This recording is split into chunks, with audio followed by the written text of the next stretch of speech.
Hello everyone and welcome back to Mr. Sleepy Crime. I know many of you enjoy listening to these stories as you fall asleep. So before you drift off, I'd love for you to leave a comment letting me know where in the world you're tuning in from. And if you're enjoying the story, don't forget to like and subscribe. It really helps the channel grow. Before we begin, I want to acknowledge that this story involves real people and real tragedies. We tell these stories not for entertainment, but to remember the victims and perhaps help others recognize the warning signs that could prevent similar tragedies. For the best experience, feel free to lower the volume a little, just enough to let the story gently carry you off to sleep. Alright, please get comfortable, dim the lights, and let's dive into tonight's first story. Tonight, we're going to explore a story from the warm nights of Florida, where dreams were built and shattered in equal measure.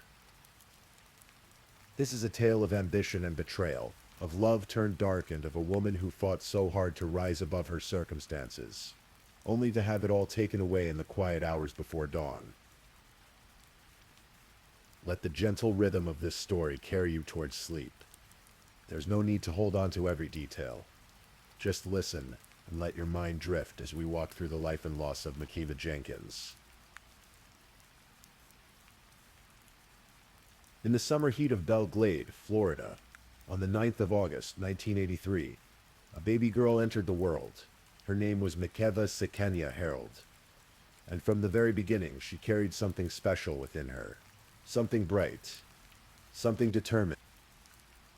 Belle Glade sits on the southeastern shore of Lake Okeechobee, a place where sugarcane fields stretch toward distant horizons and hard work is woven into the fabric of daily life. It's a community where everyone knows everyone, where church on Sunday matters, and where children are raised with firm hands and high expectations. Makeva was raised by her grandmother, a woman who understood that life wouldn't hand her granddaughter anything she didn't earn. The household was strict but loving, structured but warm.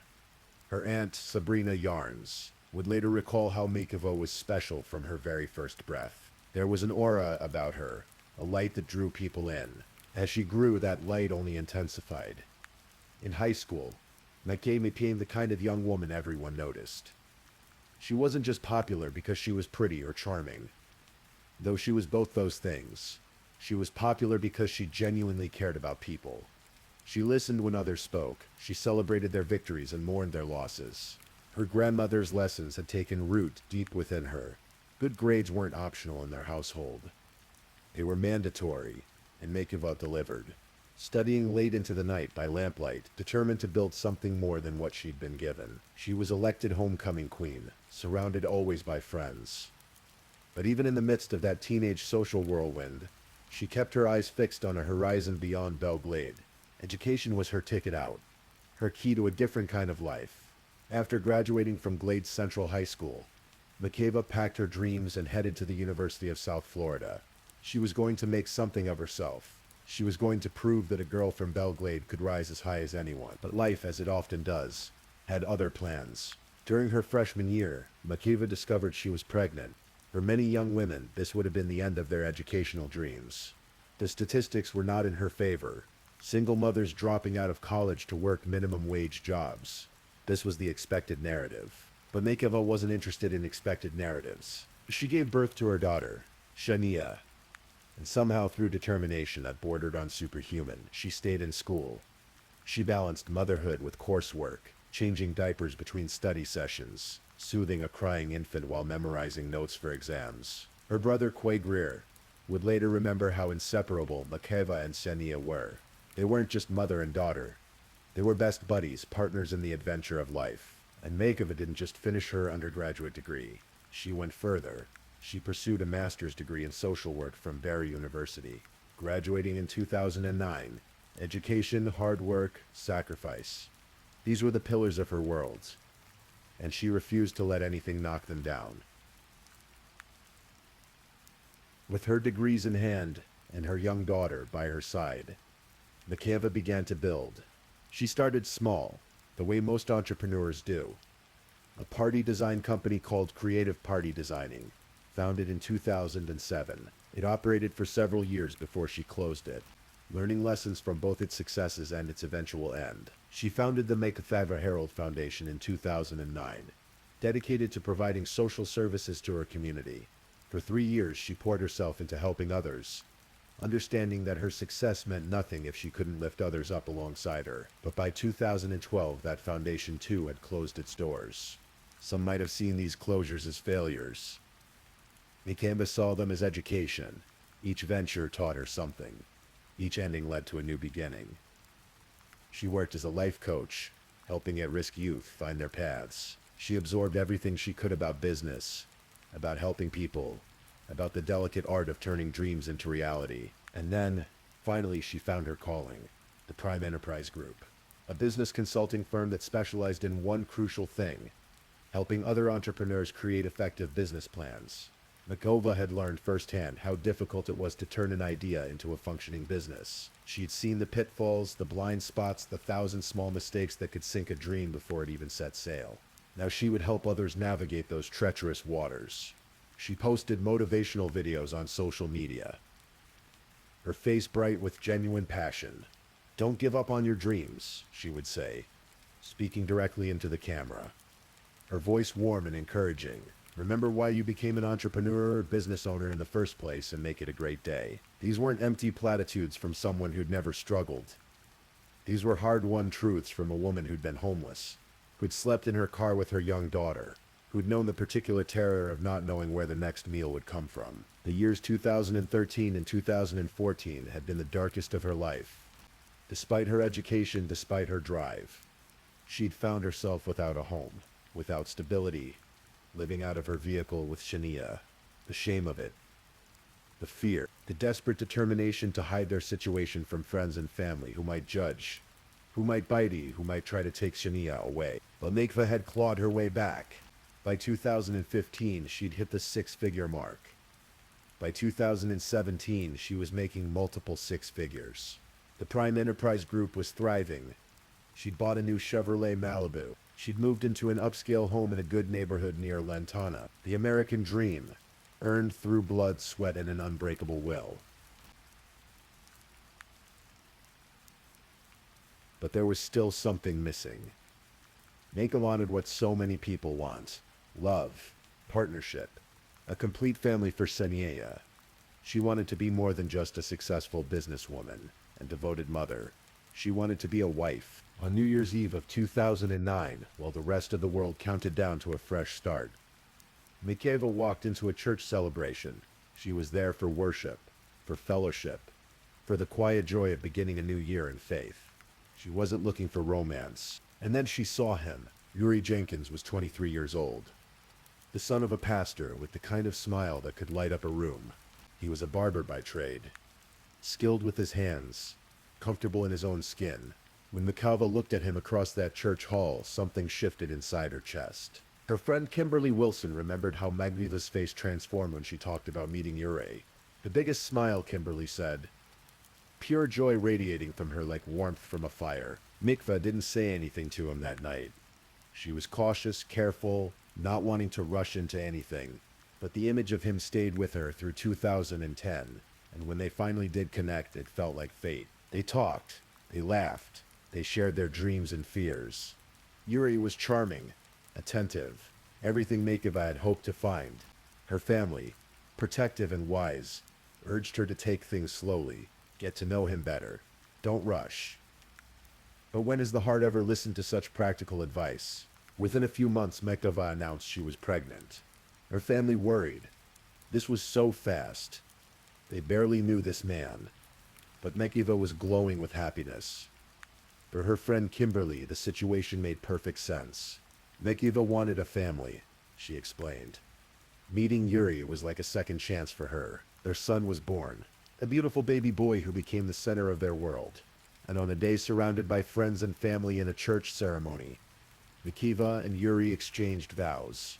Her brother Quay walked her down the aisle, tears in his eyes, as he gave his sister away. "That was the happiest I ever seen her," Quay would remember, his voice thick with the weight of what came after.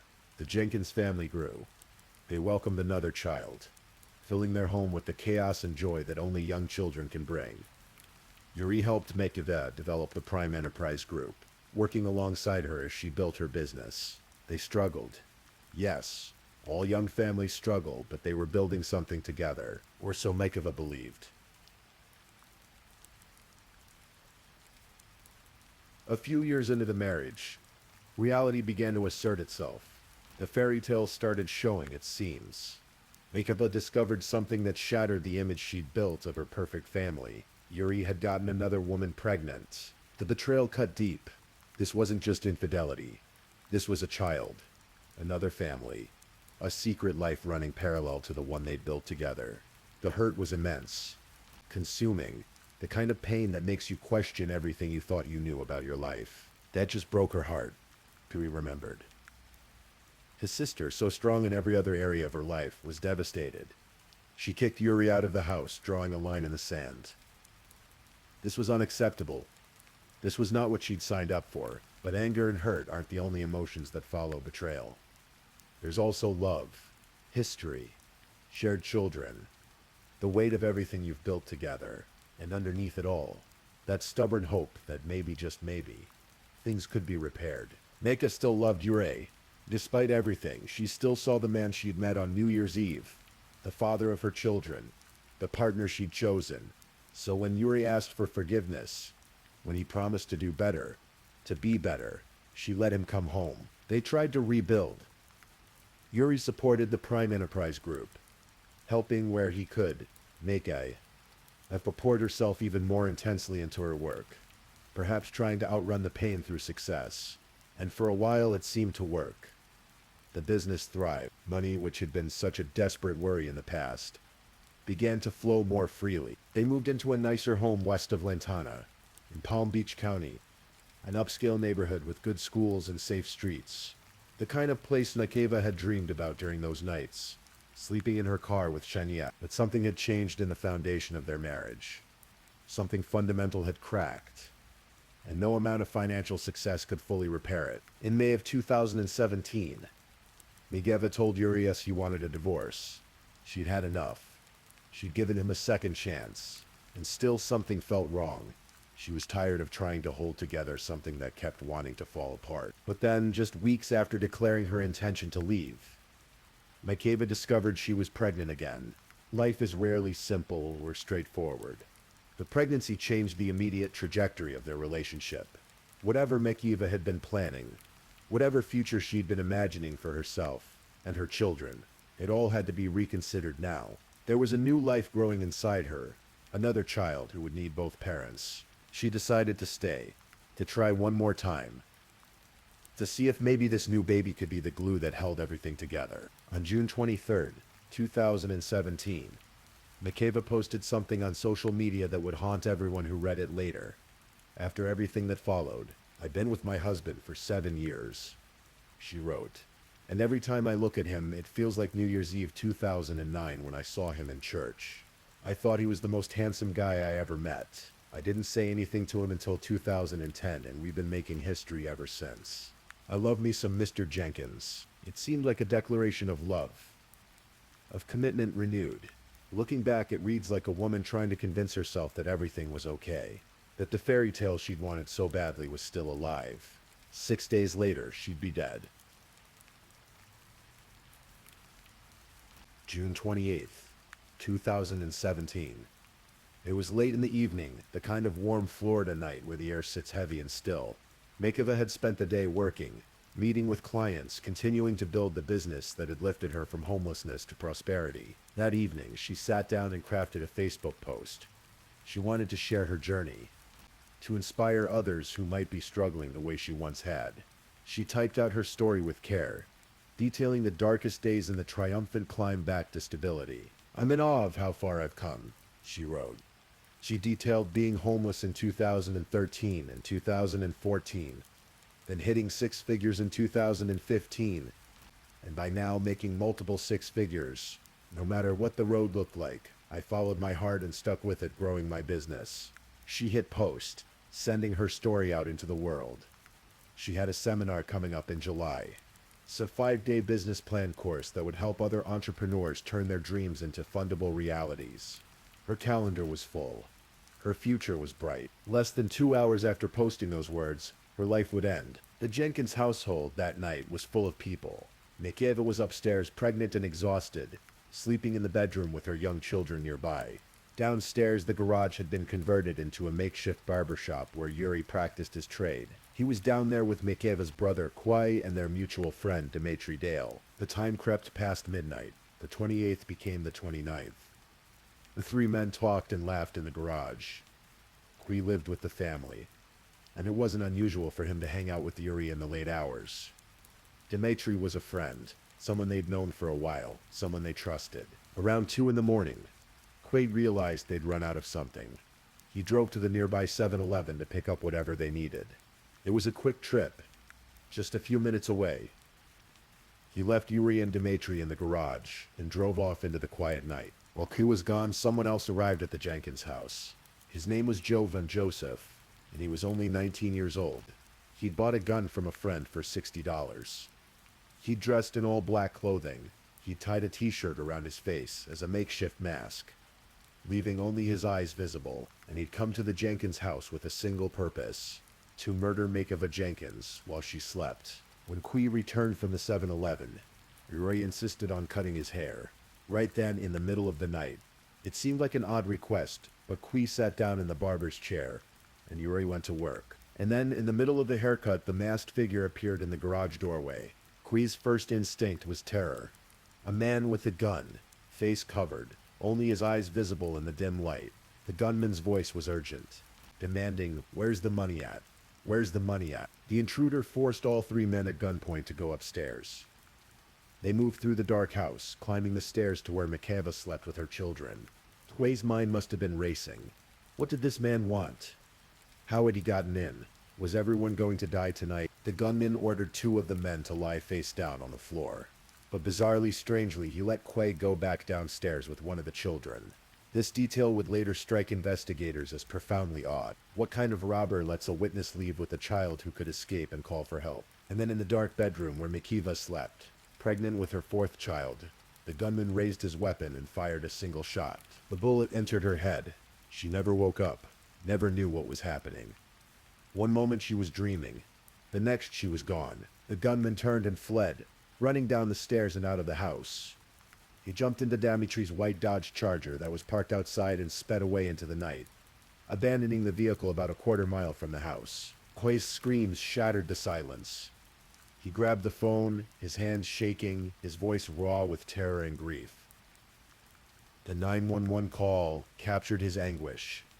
"Get here now. My sister's fighting for her life, man. She's fighting for her life." But Makeva wasn't fighting. Makeva was already gone. Detective Sean Oliver and his team arrived at a scene that made no sense. A home invasion. A shooting. But nothing taken. No robbery, despite the gunman's demands for money. No signs of forced entry. The violence seemed targeted, purposeful, but aimed at the wrong person. The initial theory focused on Makeva's mother, known to everyone as Quest. There were rumors in the neighborhood about Quest having problems with drug dealers. Some suggested she'd passed counterfeit money, and that dealers had come looking for revenge, but that theory quickly fell apart. Quest lived 45 minutes away in her own apartment in Belle Glade. Why would angry drug dealers go to Makeva's house instead of finding Quest at her own place?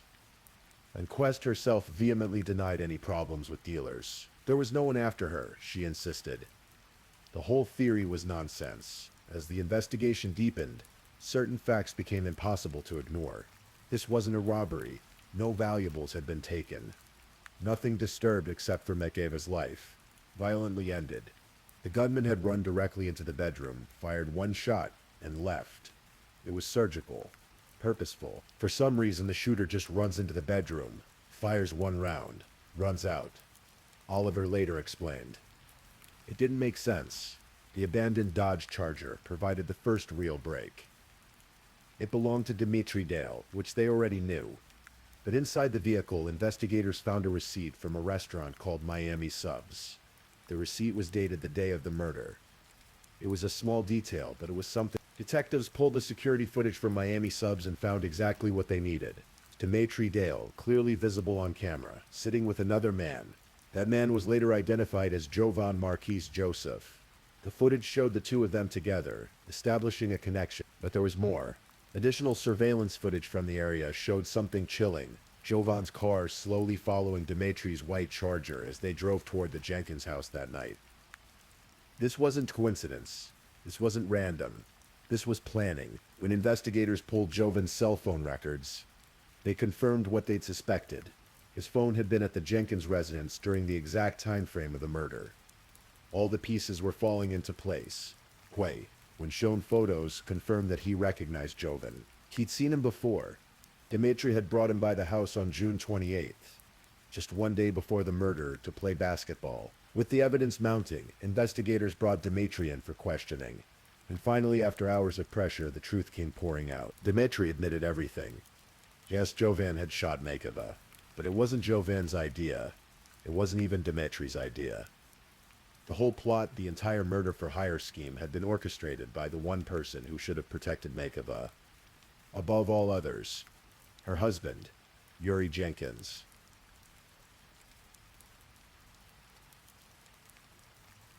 The full story, as it emerged through Dmitry's confession and subsequent testimony, was even darker than investigators had imagined. Yuri had approached Dmitry weeks before the murder, telling him he wanted his wife dead. He needed someone to kill her.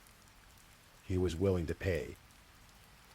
Dmitry, either motivated by money or misguided loyalty to a friend, agreed to help. He reached out to Jovan Joseph, a 19-year-old kid who needed money desperately. The initial offer was $1,500 up front, with $20,000 more to come after Makeva's life insurance payout came through. $20,000. That was the price Yuri Jenkins had placed on his wife's head. The mother of his children, the woman who'd worked her way out of homelessness, the woman carrying his unborn child. The investigation revealed why. Yuri had been paying child support to the woman he'd gotten pregnant during his marriage to Makeva. He owed around $20,000 in back payments. Money was tight despite Makeva's success, and Makeva had a life insurance policy worth $500,000. In Yuri's mind, apparently the math was simple. Makeva dead meant insurance money. Insurance money meant his debts paid off, his problem solved, his life easier. He didn't seem to consider that Makeva had considered leaving him. He didn't seem to understand that she was the one holding their family together, financially and emotionally.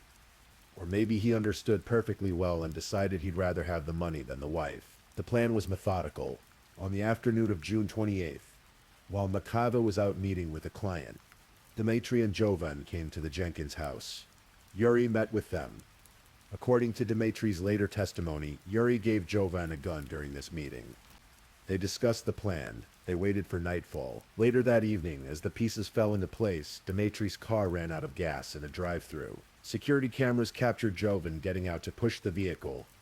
This mundane moment, preserved on video, would become crucial evidence, proof that Dmitry and Jovan were together that night. When Quay left for the 7-Eleven around 2 in the morning, it created the opening they needed. Jovan arrived at the house, masked and armed.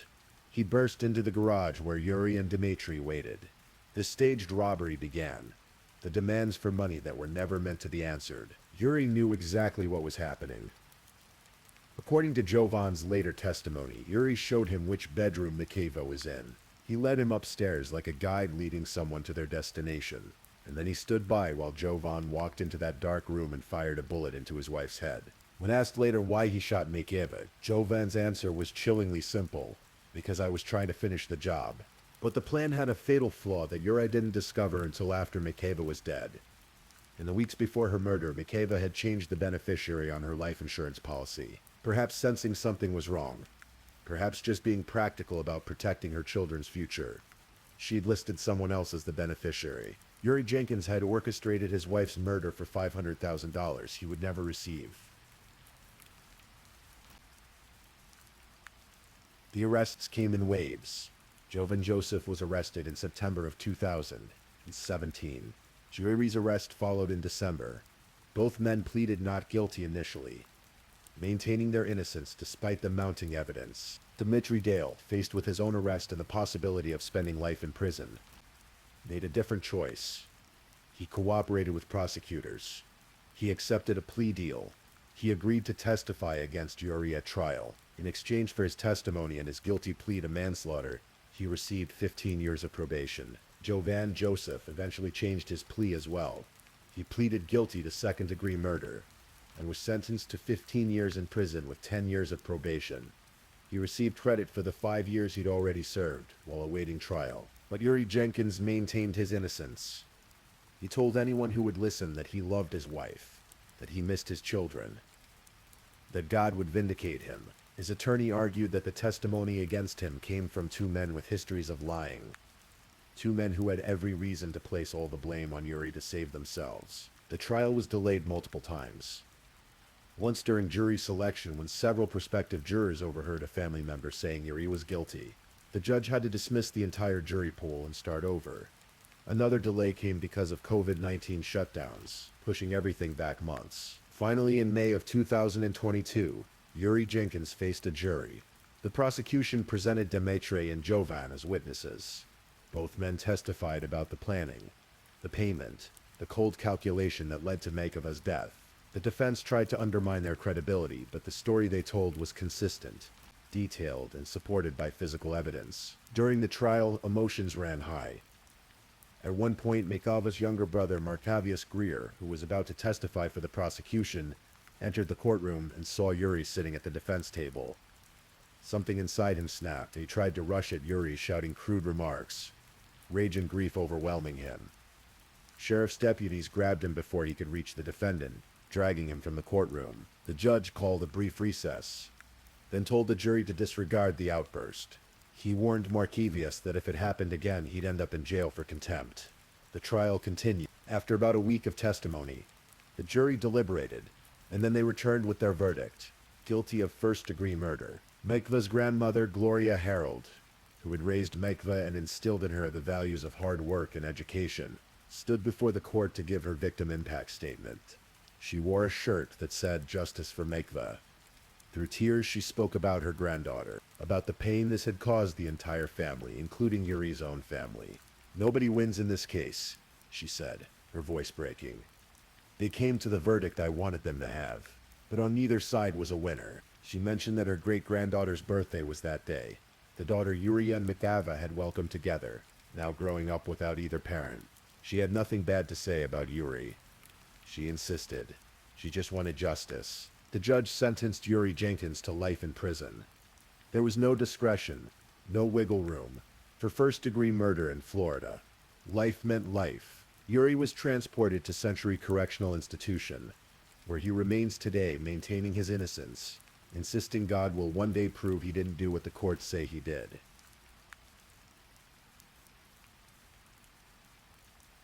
Makeva Jenkins left behind 3 young children and was pregnant with a 4th when she died.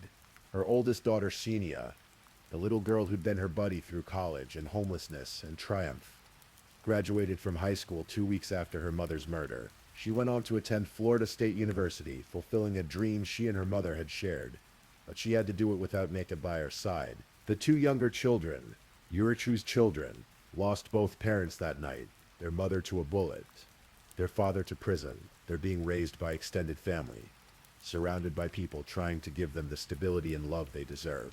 But the shadow of that June night will follow them forever. The Prime Enterprise Group closed. The seminars Makeva had planned, the business owners she would have helped, the dreams she would have encouraged, all of it ended in that bedroom.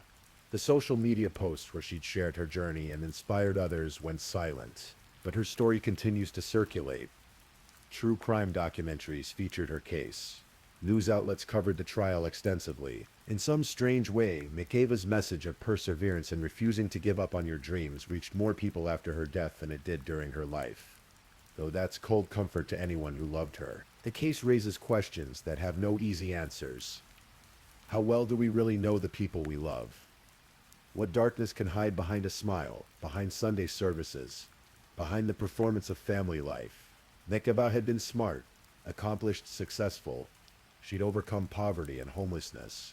She'd earned multiple degrees. She'd built a thriving business, and yet she couldn't see the danger sleeping beside her every night. Or maybe she did see it, Maybe that's why she'd considered divorce in May. Maybe that's why she changed the beneficiary on her life insurance. Maybe some part of her understood that the man she'd met on New Year's Eve had become someone else. Someone capable of unspeakable things. We'll never know what she was thinking in those final weeks. We'll never know if she felt safe or scared, hopeful or resigned.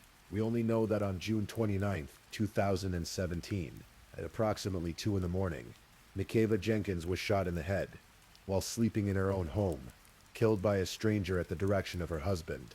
She was 33 years old. She was pregnant. She was successful. She was loved. And she's gone, leaving behind children who will grow up with a hole in their lives that can never be filled.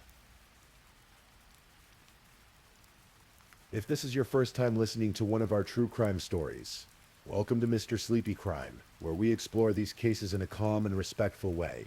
I also want to take a moment to appreciate my amazing subscribers who've been rocking with me. Thank you so much for your continued support. If you're still awake and listening, don't forget to drop a comment. Let me know where you're tuning in from and the current time in your corner of the world. Or just say something to let me know you're still here. And if you haven't already, be sure to like this video and subscribe so you don't miss our next true crime stories for sleep. Now let's move on to our second story.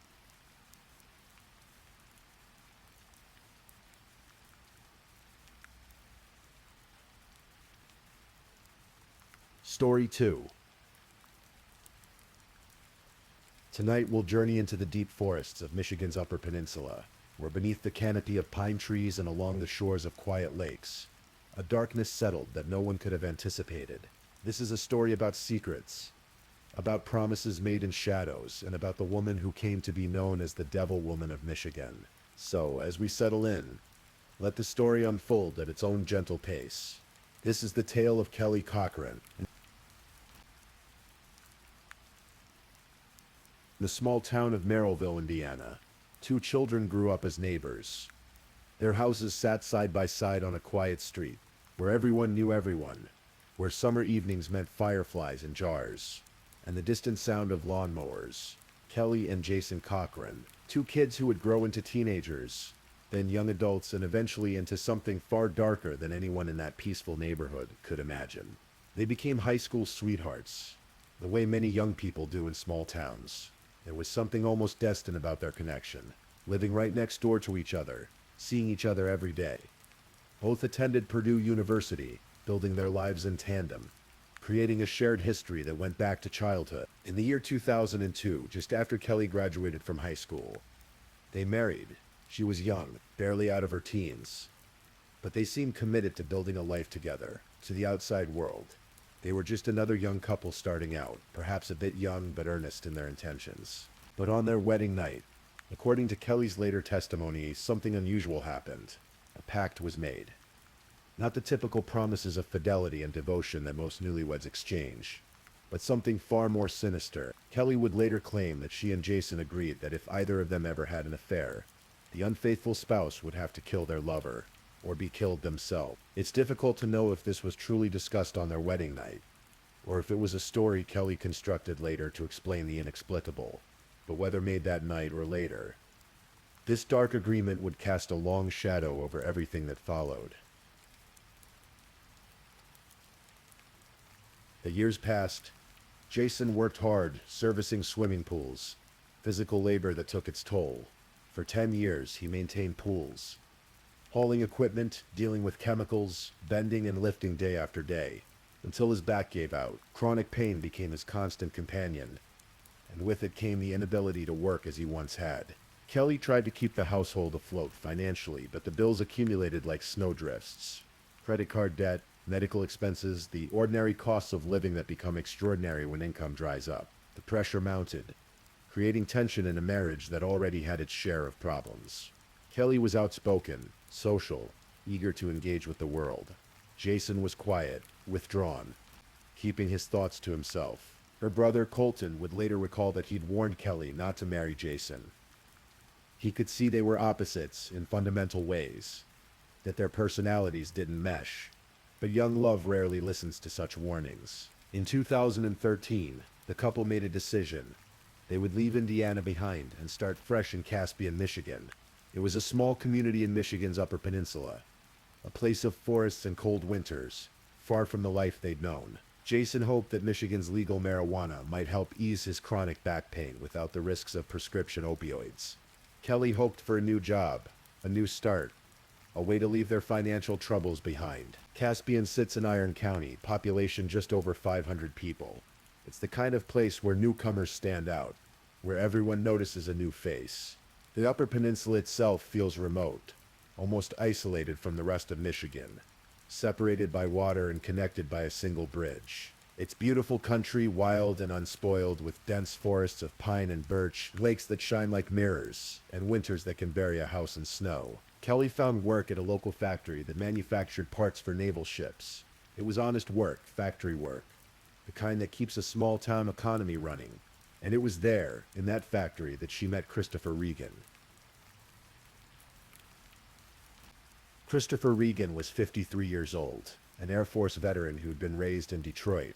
He had that weathered look that veterans often carry, a certain steadiness born from military service. Those who knew him described him as wonderful, someone who loved life with an intensity that was infectious. His ex-girlfriend, Terry O'Donnell, would later speak about him with obvious affection. He loved hiking, she said, loved the outdoors. He was energetic, always wanting to try something new, always pushing himself to learn more. He'd even gone back to college just to become a better manager at his job. That was the kind of person he was, always striving to improve himself, to be better tomorrow than he is today. He and Kelly were coworkers, but there was a 20-year age difference between them. Despite this, or perhaps because of some shared connection that age couldn't diminish, they became involved. An affair began, hidden from Kelly's husband Jason, hidden from Terry, hidden from the small community where secrets are hard to keep. For months, they met in secret. Kelly living her double life, going home to Jason each night while maintaining this other relationship with Chris. In a town as small as Iron River, such secrets rarely stay secret for long. And eventually, inevitably, Jason found out. The pact they'd made all those years ago, whether real or invented, suddenly became relevant in a way that would destroy everything. On October 13th, 2014, Kelly and Jason had an argument. The kind of argument that married couples have when trust has been shattered, when betrayal sits between them like a living thing. Jason wanted to know how Kelly was going to fix things, how she was going to make this right. And somehow, in that argument, a plan formed. A terrible plan. The next day, October 14th, Kelly sent a message to Chris Regan. She invited him over to her house, telling him that Jason was out, that they would be alone. Chris, trusting her, believing her, made the drive to the Cochran home. What happened next, Kelly would later describe in multiple versions, each slightly different, each told from a different angle depending on who was listening. But the essential facts remained constant. Chris arrived at the house. He and Kelly began to be intimate. And in the middle of their encounter, Jason appeared. He had a .22 caliber long-barrel shotgun, and he shot Christopher Regan in the back of the head. The sound of a gunshot is louder than most people expect. Even with a .22, which is relatively small, the noise would have been sharp, startling, final. Chris died. Right there in the Cochran home. His life ending in an instant of violence that he never saw coming. But the horror didn't end with his death. What came next shows the level of calculation, the coldness required to cover up such a crime. Kelly went to get an electric handsaw, the kind commonly called a sawzall. The couple laid down plastic sheeting in their basement, and there in their home they dismembered Christopher Regan's body. They worked through the night, the sound of power tools cutting through the darkness. Neighbors would later tell police that they heard those power tools running late into the night. Sound carried through the quiet neighborhood, unusual and disturbing, and no one called the police. No one investigated. It was just strange enough to be noticed, not quite strange enough to seem dangerous. The couple divided Chris Regan's remains into garbage bags. They drove out to the Pentoga Trail, a remote area in the woods, and scattered the bags among the trees. His car they left at a park-and-ride lot 4 miles east of Iron River, trying to create the impression that he'd simply left town. But they made one crucial mistake. Inside Chris's car was a post-it note with the directions to the Cochran household, written on it in handwriting. It was such a small thing, easily overlooked in the chaos of murder and disposal. but it would be the thread that investigators would eventually pull. 10 days passed. 10 days during which Terry O'Donnell grew increasingly worried. She and Chris might not have been together anymore, but they'd remained close friends. They talked every day, or nearly every day, and suddenly he was silent. She filed a missing persons report with the Iron River Police Department. The department was tiny, just 4 officers total, led by Police Chief Laura Frizzo. It was the kind of police force where everyone wore multiple hats, where a missing persons case meant dropping everything else to focus on finding someone. When police searched Chris's apartment, they found it in complete disarray. Terry told them this was unusual. Chris was organized, kept his space neat. His phone was missing. Nothing about the scene suggested he'd planned to leave, just packed up and gone to North Carolina for that job interview he'd been excited about. Then police found his car at the park and ride. Then they found the post-it note with the Cochran's address. Chief Frizzo drove out to Old Caspian, to the small house where Kelly and Jason lived.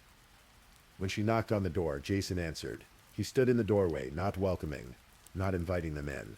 Kelly, they could see, was upstairs. Though Jason initially claimed she wasn't home, they questioned the couple separately. Kelly admitted to having an affair with Chris. She was friendly about it, almost too friendly, according to Sergeant Cindy Barrett, who was there that day. Kelly claimed she and Jason had an open marriage, that the affair wasn't a problem. Jason, on the other hand, seemed aggravated by the mention of Kelly's infidelity, though he tried to hide it. But there was no evidence. No blood, no body, no proof that anything criminal had occurred. Chief Frizzo was suspicious, that investigators' instinct telling her something was wrong. But suspicion isn't enough. The case went cold. Laura Frizzo didn't give up. In a small department with limited resources, she continued to investigate. She focused on a body of water near the Cochran's home called the Caspian Pit. Divers searched the murky depths and found a burn barrel weighted down with a cement block and clothesline, meant to sink it to the bottom. In March of 2015, the FBI got involved. They executed a search warrant on the Cochran home, and this time they found evidence. Blood splatter on the ceiling, a cracked door frame, and most chilling of all, a journal written by Jason that appeared to reference a crime, though it was written almost like fiction, like a story he was telling himself. The morning after the search, a neighbor called Chief Frizzo with disturbing news. The Cochrans had left town the night before, loading up their possessions and fleeing in the dark. They'd gone back to Indiana, back to their hometown of Hobart, where they'd grown up as neighbors all those years ago, and then something even more disturbing emerged. The neighbors, thinking back, remembered something. Shortly after Chris Regan disappeared, Kelly and Jason had invited them over for a barbecue. They'd served lots of meat, burgers and steaks. More meat than seemed normal. The neighbors had eaten, enjoyed the food, thought nothing of it at the time. But now, knowing what they knew, suspecting what they suspected, a horrible question formed. One neighbor, David Saylor, would later voice it in a police interview, his voice shaking. What if they were actually that kind of people and actually did kill the guy and then butchered him up and had us over for dinner? Police would later say this was just a theory the neighbors came up with on their own, not something investigators pursued. But the question hung in the air, unanswered and unanswerable. The remains found later in the woods were too deteriorated to determine if any parts were missing. Back in Hobart, Indiana, Kelly and Jason tried to return to normal life, but the weight of what they'd done hung over them. Kelly would later claim she resented Jason for killing Chris Regan. She said Chris was the only good thing in her life, and Jason had taken him away. On February 20th, 2016, 16 months after Chris Regan's murder, Kelly called 911. She told the operator her husband wasn't breathing, that she needed an ambulance immediately. When EMTs arrived at the Mississippi Street residence, they found Jason Cochran unresponsive. Kelly was reportedly disruptive as they tried to revive him, creating chaos in the midst of the emergency. They couldn't save him. Jason was pronounced dead, apparently from a heroin overdose. Kelly held a memorial service a few days later. On Facebook, she wrote that Jason's death was the hardest thing I will ever have to deal with. She appeared grief-stricken, the mourning widow. She began pawning off belongings, preparing, it seemed, to move on with her life. But then the medical examiner's report came back. Jason hadn't died of an overdose, or at least not just an overdose. The cause of death was asphyxiation. He'd been smothered. Detective Jeremy Ogden of the Hobart Police Department had been called in by the FBI, who'd received an anonymous tip that the Cochranes were wanted for a crime in Michigan. When he learned the true cause of Jason's death, Ogden immediately consulted with Laura Frizzo. The two cases, two deaths, were connected, and Kelly Cochrane was at the center of both. Jeremy Ogden was a skilled detective, and he knew he was dealing with someone unusual in Kelly Cochrane. She was smart, manipulative, constantly lying and mixing truth with fiction. As Frizzo would later say, it was lie, lie, lie, truth, lie, truth, lie, lie, lie, truth. You gotta figure it out. Ogden began watching Kelly. He noticed she visited a particular park frequently, always sitting by the same tree. It seemed significant somehow, this tree. This spot. She would sit there for long periods, as if in contemplation or perhaps communion with something unseen. Ogden decided to take a risk. He went to the park one night and carved a message into the tree where Kelly always sat. 3 words. Chris is here. It was a psychological gambit. An attempt to make Kelly believe that Chris's spirit was haunting her, or that the police knew more than they actually did. Whether it was superstition or guilt or simple fear, the tactic worked. That same evening, Kelly spoke with Detective Ogden, and for the first time she admitted that Chris had been murdered. Her story at this point was that Jason had forced her to participate, that he'd killed Chris and then made her help dismember the body. She positioned herself as a victim, coerced into terrible acts by an abusive husband. But Ogden didn't believe her. Not entirely. There were too many inconsistencies, too many versions of events. Kelly fled Indiana on April 26th, not telling any relatives where she was going. She was now a fugitive, wanted in both Michigan and Indiana. The U.S. Marshals Service tracked Kelly to Kentucky, to a cousin's home where she was hiding. On April 28th, 2016, they arrested her. When she was taken into custody, Kelly's behavior became increasingly erratic. In her jail cell, she turned her glasses into shanks, makeshift weapons. She threatened to commit suicide and to harm anyone who came near her. The mask of normalcy she'd worn for so long was slipping away. Under interrogation, Kelly was questioned for nearly 70 hours total by both Michigan and Indiana investigators. Slowly, in bits and pieces mixed with lies and misdirection, she began to reveal what had really happened. She led investigators to a desolate stretch of woods in Michigan, to the Pentoga Trail where she and Jason had scattered Chris Regan's remains. There, police found a human skull with an apparent bullet hole in it. They found eyeglasses believed to belong to Chris. They found parts of the rifle used to kill him. Using dental records, they confirmed the skull belonged to Christopher Regan. He'd been dead for nearly 2 years by this point. His remains scattered through the forest, reclaimed partially by nature. Kelly's final version of events, the one she told in court, was this. She and Jason had made that pact on their wedding night. When Jason discovered her affair with Chris, he demanded she fix things. On October 14, 2014, she knowingly lured Chris to her home with the promise of sex. Knowing Jason planned to kill him, she participated in the murder willingly, helping to dispose of the body afterward, but she resented Jason for it. She hated him for taking away the only good thing she had in her life. So she waited. 16 months she waited.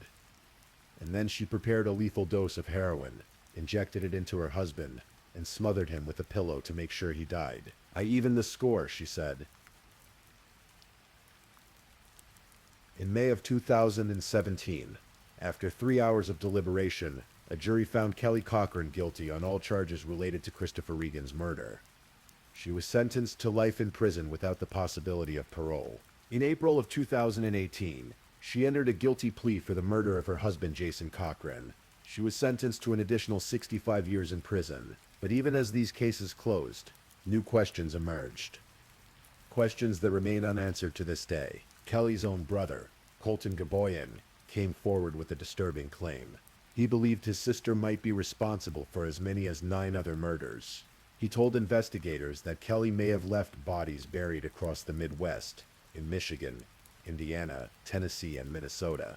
As part of her plea deal in Indiana, prosecutors agreed that if Kelly provided information about other victims, she could do so without facing additional charges in that state. It was an attempt to solve cold cases, to bring closure to other families who might be wondering about missing loved ones. Kelly hinted at having other friends buried in various states.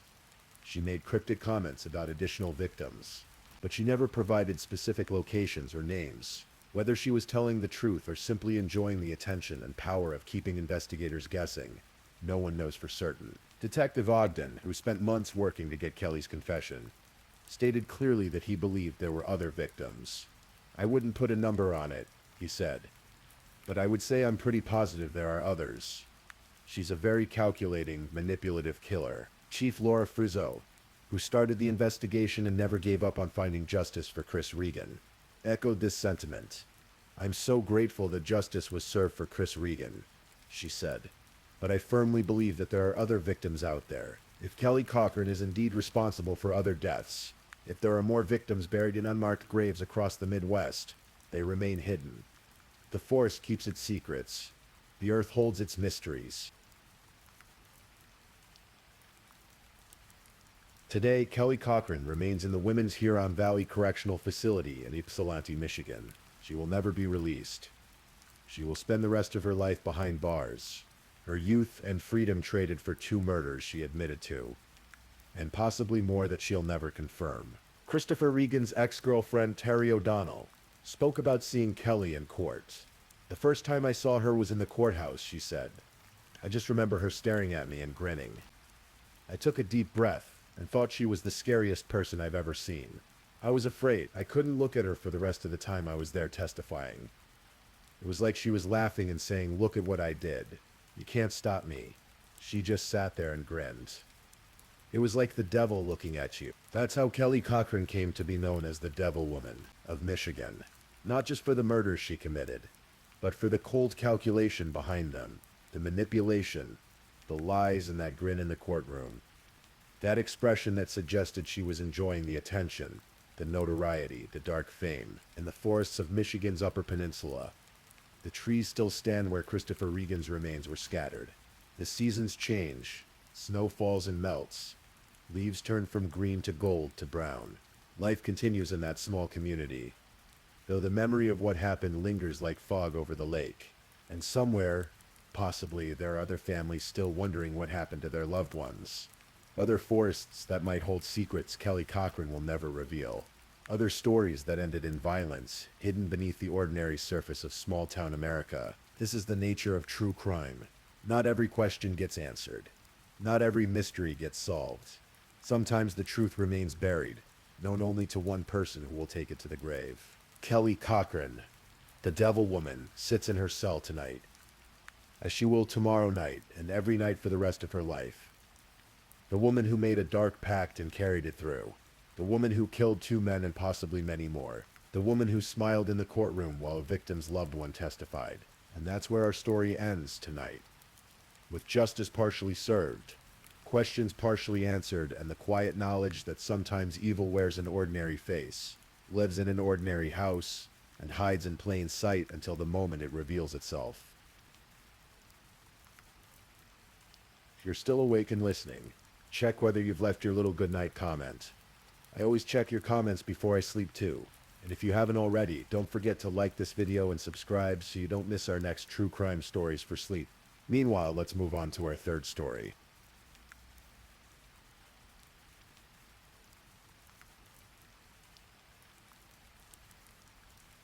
Story 3. Tonight we're exploring a story that reminds us how fragile life can be, and how love can sometimes wear a mask. This is a story about a young woman named Brooke, who lived with bright dreams and a radiant smile. It's a story of warning signs ignored, of a system that couldn't move fast enough, and of a tragedy that should never have happened. Southwest Columbus, Ohio, a sprawling city in the heart of the Midwest, where neighborhoods stretch out in quiet suburban streets, and families build their lives in modest homes with front porches and small yards. It's the kind of place where everyone knows their neighbors, where high school reunions matter, and where people grow up expecting to live ordinary, peaceful lives. Brooke Tyler Devaney was 19 years old in the summer of 2024. To those who knew her, she wasn't just another face in the crowd. She was the girl who could walk into a room and make it stop. Not because she tried, but because something about her presence demanded attention. Her family would later say she was magnetic, outgoing, brave, compassionate, the kind of person who brought joy simply by existing. She had a radiant smile that reached her eyes. She loved her cat Cheeto, a furry companion who gave her comfort in quiet moments. She loved doing nails, creating tiny works of art on fingertips, taking pride in the details. She wore hoodies constantly, finding coziness in their warmth, and she had approximately 20 tattoos scattered across her skin, each one telling a story. One of them read, "Everybody dies, but not everybody lives." It was a phrase that spoke to her philosophy. Live fully, experience everything. Don't just exist. Among those who gathered at Columbus Prep Academy after her death, friends and family remembered her as the life of the party, a young woman who touched many lives in her brief time on Earth. Brooke lived with her parents, Dee and Billy, and her older brother Brandon and his wife Michelle. The family was close. They looked out for each other. The house on Parkwick Drive in southwest Columbus became a home filled with love, where Brooke felt safe and supported. In the spring of 2024, Brooke discovered she was pregnant. She was about 14 weeks along when she died. She had already chosen a name for her son, Aiden. She was excited about becoming a mother. Her family said she glowed when she talked about the baby. She made plans. She imagined a future. But there was something else in Brooke's life. Something darker. Something that would eventually consume everything. His name was Devin Blair. Devin Blair was 23 years old when he met Brooke. Their relationship was turbulent from the start. They were on and off, breaking up and getting back together in the cyclical pattern that often marks abusive relationships. To outsiders, it might have seemed like typical young love drama, but those closest to Brooke knew better. They saw the bruises, they heard the threats. They watched as Brooke tried, again and again, to escape. Devin had a history of violence, long before he met Brooke. Between 2019 and 2021, he had been arrested multiple times in Jackson County, Ohio, on charges that included domestic violence. He had served 22 months in jail after pleading guilty to 2 felony domestic violence charges involving a previous girlfriend named Abby. When Abby heard about Brooke's death, she cried for hours. She told reporters that she understood what Brooke had been feeling. Lost. Alone. Like there was no one there to protect her. Abby had survived her relationship with Devin. Brooke would not. The pattern of violence began almost immediately when Devin entered Brooke's life. By December of 2023, the first documented incident occurred. Police responded to a call at the Deviny home. Brooke reported that Devin had assaulted her, strangled her, and stabbed her in the stomach. When officers arrived, Devin ran. Body camera footage shows him sprinting away from the house, disappearing into the neighborhood. 4 minutes later, an officer spotted him. There was a struggle. Devin punched the officer. He bit the officer. Eventually, he was apprehended and charged with felonious assault, domestic violence, strangulation, and assault on a police officer. But the system moved slowly. Devin was released on a $350,000 bond. He was awaiting sentencing. He was supposed to stay away from Brooke. He was ordered to wear an ankle monitor to track his movements. On March 29th, 2024, Devin assaulted Brooke again. The autopsy report would later note this attack specifically. Brooke suffered a traumatic brain injury, a laceration of her scalp, abrasions on her face and neck, a bite mark on her arm. But still, Devin was not immediately incarcerated. Still, he remained free. By May 16, 2024, Devin pleaded guilty to 1 domestic violence charge and 1 assault charge from the December incident. The more serious charges of strangulation and felonious assault were dropped as part of a plea deal. He was scheduled to be sentenced, but that sentencing kept getting delayed. And in the meantime, Devin was out on bond, supposedly under supervision. On May 31st, his bond was revoked for violating its conditions. A warrant was issued for his arrest. But warrants don't mean immediate capture. They mean police will look for you when they have time, when other calls allow. And Columbus is a big city with limited resources. According to Devin's own story, his ankle monitor came off during a car crash just days after it was installed. The judge later noted that Devin would have had a broken leg if the accident had been severe enough to knock off the monitor. The implication was clear. Devon had removed it himself. He was manipulating the system, doing what he wanted to do. Records show that Columbus police responded to the Devaney home at least 13 times between September 2023 and June 2024. Every call was related to Devon. The calls came from Brooke herself, from her parents, from her brother, from concerned neighbors. Everyone could see what was happening. Everyone was afraid, and Brooke kept trying to leave. Wednesday, June 12th, 2024. Late afternoon. Brooke was in her car with Devon. They were driving near the exit ramp at Interstate 270 and Georgeville Road in southwest Columbus.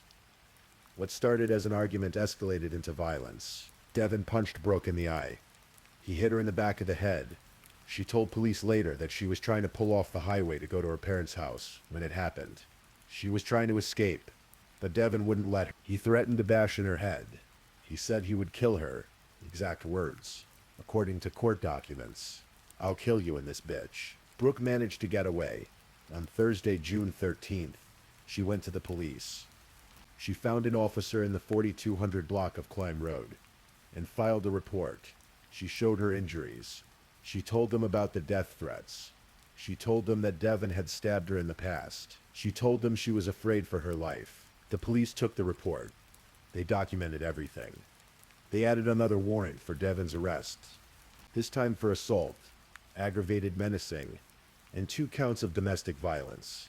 But they couldn't find him. Devon was hiding. He knew the police were looking for him. He knew he was facing serious prison time. And despite the active warrants, despite the documented history of violence, despite Brooke's terrified pleas for help, Devon remained at large. 72 hours after Brooke filed that police report, she would be dead. Sunday, June 16th, 2024, 7:28 in the morning. The sun was already climbing in the summer sky over southwest Columbus. Most people were still sleeping. The weekend stretched ahead, full of lazy promise. Inside the house on the 4600 block of Parkwick Drive, something terrible was happening. Brooke's brother Brandon and his wife Michelle were in the house. They could hear arguing coming from Brooke's bedroom, voices raised, anger. Devon and Brooke had been fighting for about an hour. The argument grew louder, more heated. It seemed to escalate with each passing minute. Then suddenly everything went quiet. The silence was worse than the shouting. Brandon and Michelle waited, listening. They heard Devon pacing through the house, back and forth, his footsteps echoing in the stillness. Then they saw him emerge from Brooke's room with a backpack. He moved through the house with purpose now. Then he left through the garage. Michelle grabbed her phone. She didn't call 911. She texted at 7:28 a.m. Emergency dispatchers received a text message. Domestic violence situation. Brooke was being assaulted by her boyfriend. Brandon forced his way into Brooke's locked bedroom. The room showed signs of a struggle. Furniture displaced. Items scattered. But where was Brooke? They found her curled up on the bed, wrapped in sheets, balled up. Unresponsive. Columbus police arrived within minutes. Officers saw a man running from the scene. They gave chase. But Devon was fast, and he knew the neighborhood. They lost him in the sprawl of residential streets and alleyways. Inside, first responders worked frantically. Brooke was loaded into an ambulance, rushed to Grant Medical Center. Paramedics tried to save her. Doctors tried to save her, but the injuries were too severe. At 8:45 a.m., Brooke Tyler Devaney was pronounced dead. She was 19 years old. 4 minutes later, at 8:49 a.m., her unborn son Aiden was also pronounced dead. He never took a breath. He never opened his eyes. He never got the chance to meet the mother who had chosen his name with such hope. The autopsy would later reveal that Brooke died from asphyxia by neck compression and blunt force trauma to the head. She had been strangled. She had been beaten. The medical examiner found a traumatic brain injury, a laceration of her scalp, abrasions on her face and neck, and evidence of a prolonged, violent assault. 2 lives extinguished in a matter of minutes. 2 futures erased. And somewhere out there, Devon Blair was running.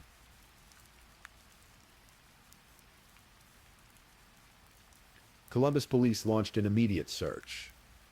Devon Blair was now wanted for murder. Every officer in the city was looking for him. Patrol cars crisscrossed southwest Columbus. Helicopters circled overhead. K-9 units tracked his scent. The officer who had performed CPR on Brooke was the same officer who eventually found Devon, about 2.5 miles from Parkwick Drive. The officer spotted him. It had been approximately 5 hours since Brooke's death. Devon had scratches on his face. His clothes were stained with blood. When police took him into custody, he remained silent. He didn't ask what was happening. He didn't express confusion or surprise. He said nothing at all. He was taken to Franklin County Jail and charged with murder on Tuesday, June 18th. Devon appeared in Franklin County Municipal Court for his arraignment, but this wasn't a quiet, somber court proceeding. Devon was combative. He shouted at the judge. He cursed. He interrupted the proceedings repeatedly. "I'm not guilty," he yelled. "Just give me a bond." "What the fuck is wrong with you?" A judge set bond at $11 million. $10 million for the murder charge, $1 million for the assault, domestic violence, and menacing charges from June 12th. It was one of the highest bonds ever set in Franklin County. Prosecutors noted Devon's extensive criminal history, his pattern of violence against Brooke specifically, his violation of previous bond conditions, his removal of the ankle monitor, and his flight from police. They argued he was a danger to the community. The judge agreed. Devon was held without bond. He would remain in jail as the case moved through the system. On Wednesday, June 19th, about 50 people gathered at Columbus Prep Academy to celebrate Brooke's life. Friends and family released purple balloons into the summer sky, purple being the color associated with domestic violence awareness. People told stories about Brooke. They remembered her love for her family's dog, Zeus. They talked about her skill with nail art. They shared memories of her infectious laughter, her ability to light up any space she entered. One friend said Brooke was the life of the party. Another said, "I never felt that kind of love before, but from the short time that I knew her, she just brightened up any room that she stepped in." A classmate added, "She was the most kind person I've ever met." Brooke's mother, Billy, spoke through tears. Her grief was raw, overwhelming. "He took our baby from us," she said. Out of breath from crying, "Domestic violence, this is not something any parent should have to go through ever." Billy directed her anger at the system that had failed her daughter. The system has to stop letting these repeat offenders out because the system can't fight for these women. What do they have? Who's going to be there for them? They should know that we should not have to go through this. We should not be here. Her words echoed a frustration felt by many who had watched Devon cycle through the criminal justice system. Arrested, released. Arrested, released. Each time with more charges, more violence, more warning signs. And yet, each time he ended up back on the streets. Brooke's death was the 5th domestic violence homicide in Columbus. In 2024, since January of that year, there had been more than 3,000 reports of domestic violence in the city. The numbers were staggering, and advocates said that for every report filed, countless others went unreported. A sergeant with Columbus Police spoke to reporters after Brooke's death. He explained that patrol officers look for people with active warrants as other calls allow. But Columbus is a large city with limited resources. Unfortunately, he said, we weren't able to get him off the street before he took somebody's life.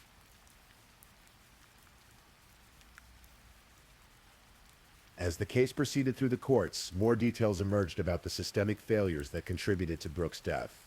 Devon had been arrested in December 2023 for assaulting, strangling, and stabbing Brooke. He had punched and bitten a police officer during that arrest. He was charged with serious felonies, including strangulation and felonious assault. But in May 2024, as part of a plea deal, the strangulation and felonious assault charges were dropped. Devon pleaded guilty to 1 count of domestic violence and 1 count of assault. He was awaiting sentencing when he killed Brooke. This meant that Devon was out on bond for a violent assault against the same victim he would eventually murder. He had violated the conditions of that bond by removing his ankle monitor. A warrant was issued for his arrest. But he was not immediately apprehended. 4 days before Brooke's death, she filed another police report. She documented the assault in the car on June 12th. She told police Devon had threatened to kill her. She expressed fear for her life. But again, police couldn't locate Devon immediately. Critics of the system pointed to several breakdowns. Why were the more serious charges dropped in the plea deal? Why wasn't Devon held without bond given his extensive history of violence? Why wasn't the ankle monitor more closely monitored? Why couldn't police locate him despite multiple active warrants? Advocates for domestic violence victims said Brooks' case highlighted the inadequacy of protections available to women in abusive relationships. Restraining orders are often ignored. Ankle monitors can be removed. Jail time is shortened through plea deals. And police, overwhelmed with calls, can't always respond fast enough. Billy Devaney became an advocate herself. She spoke at vigils and community meetings. She called for changes in how the legal system handles repeat domestic violence offenders. She wanted stricter bond conditions, harsher penalties for violations, more resources for victims trying to escape. No matter how many years he spends in prison, she said, it will never bring her back. The legal proceedings took over a year. Devon remained in Franklin County Jail throughout, initially held on that $11 million bond, later held without bond at all. On Friday, June 28, 2024, Devon was arraigned on 9 charges in Franklin County Common Pleas Court. These included murder, involuntary manslaughter, domestic violence, and tampering with evidence. Unlike his earlier outburst, Devon said little during this hearing. He pleaded not guilty. Months passed as the case moved through discovery and pretrial motions. Devon's public defenders argued various points of law. Prosecutors built their case, collecting evidence, preparing witness testimony. Then in July 2025, more than a year after Brooks' death, Devon changed his plea. On Monday, July 21, 2025, Devon Blair appeared before a Franklin County Common Pleas Court judge and pleaded guilty. He admitted to 2 counts of involuntary manslaughter, 2 counts of felonious assault, and 1 count of strangulation. He pleaded guilty to killing Brooke Devaney. He pleaded guilty to killing her unborn son, Abe. The judge sentenced him to 36 to 51.5 years in prison for those charges. Additionally, Devon received 2 more years for a previous domestic violence case in which he had spit on Franklin County Sheriff's deputies. The total sentence 48 to 53.5 years. Devon will be eligible for parole after 48 years.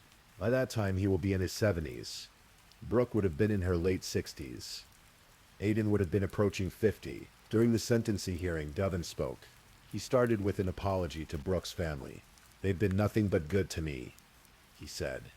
And I think about what I've done every day and every night, and I'll probably think about it for the rest of my life. I know actions have consequences. I'm fully prepared to pay mine. But for Brooke's mother, no apology could ease the pain.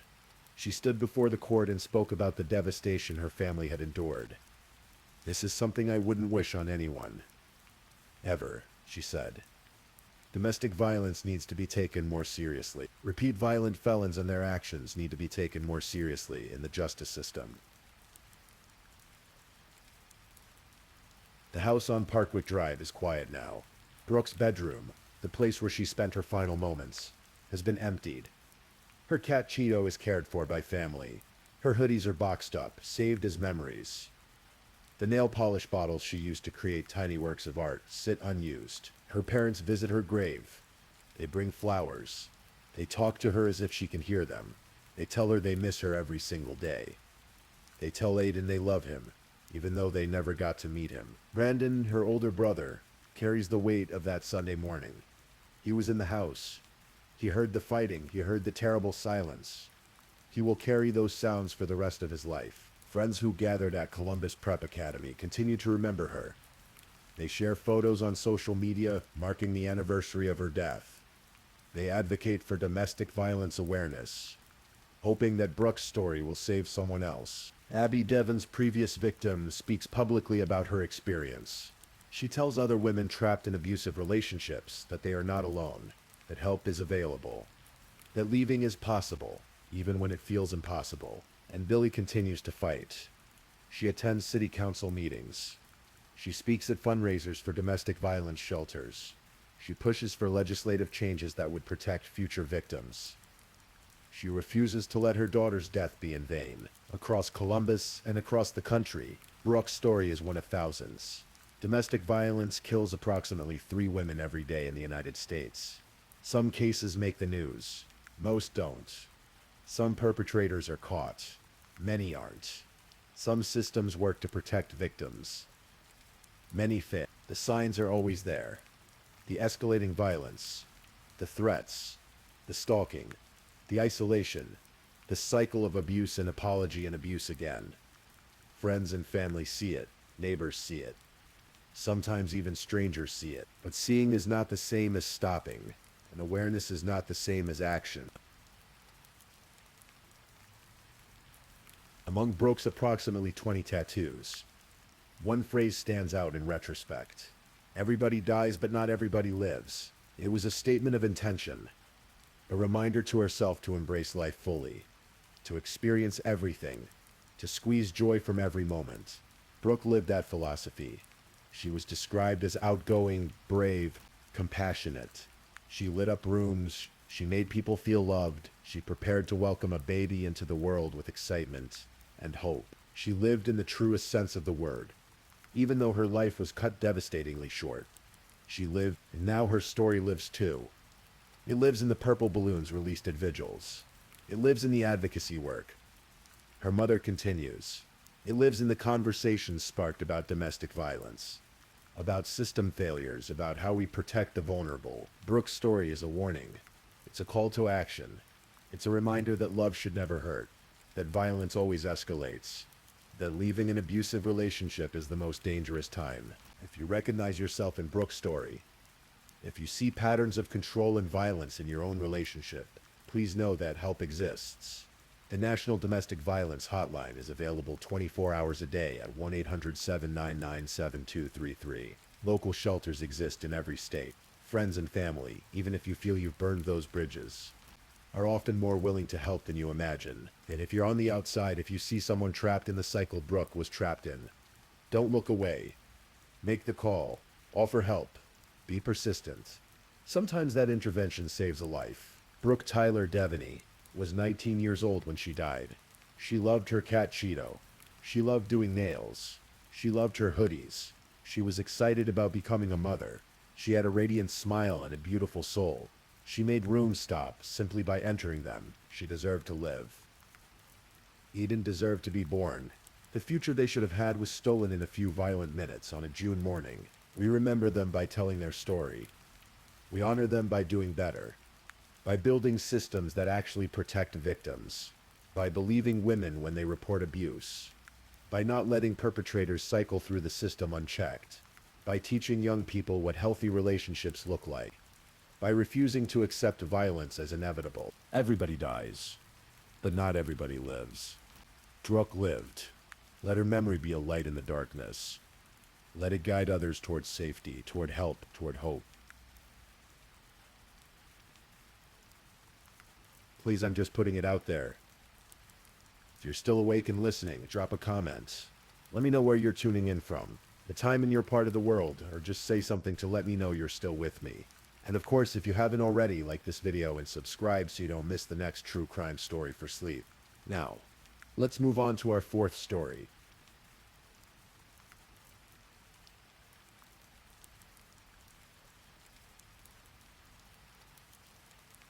Story 4.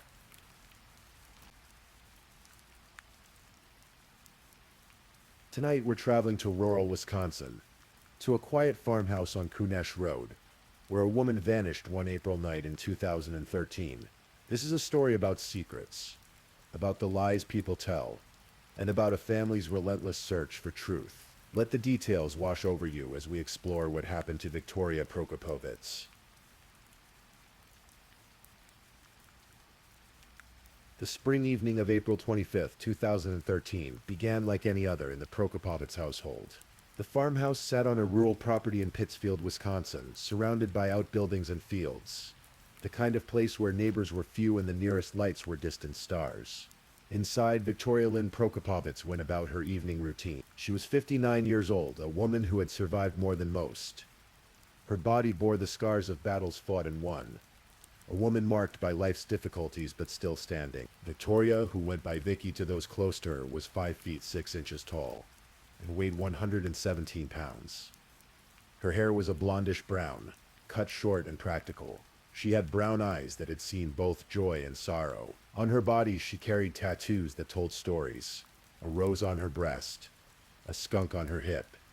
But more than these visible marks, Victoria carried invisible wounds.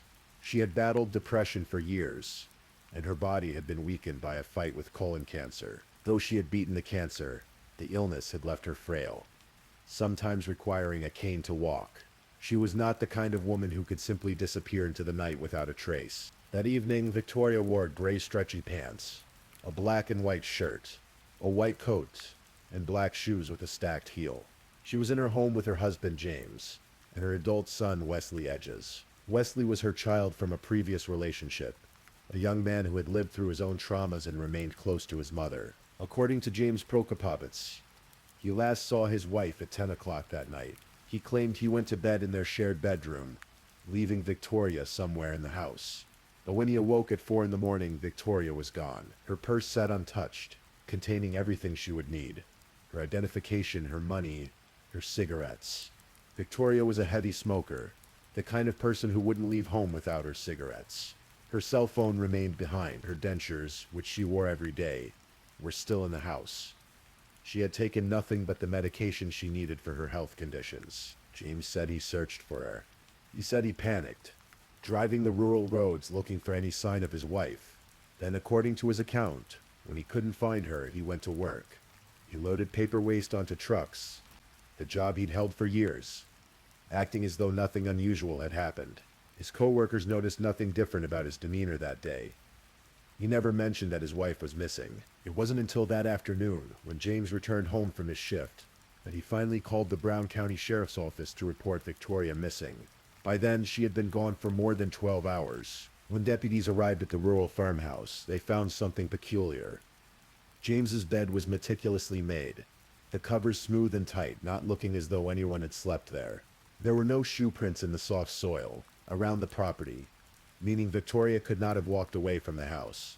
A canine dog searched the grounds and found nothing. Victoria Prokopovitz, a woman too weak to walk far distances, a woman who didn't know the area well, a woman who left behind every possession that mattered to her, had simply vanished.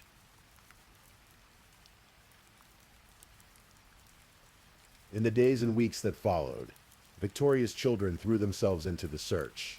Her daughters, Marcia Loritz and Stacy Deere, organized volunteers, distributed flyers, and walked every trail and field they could find. Wesley, her son, retraced his mother's life, looking for any clue that might explain where she had gone. Friends joined the effort. Strangers showed up to help. Search and rescue teams combed the rural landscape. But one person remained notably absent from these searches. James Prokopovitz, the last person to see Victoria alive, rarely participated.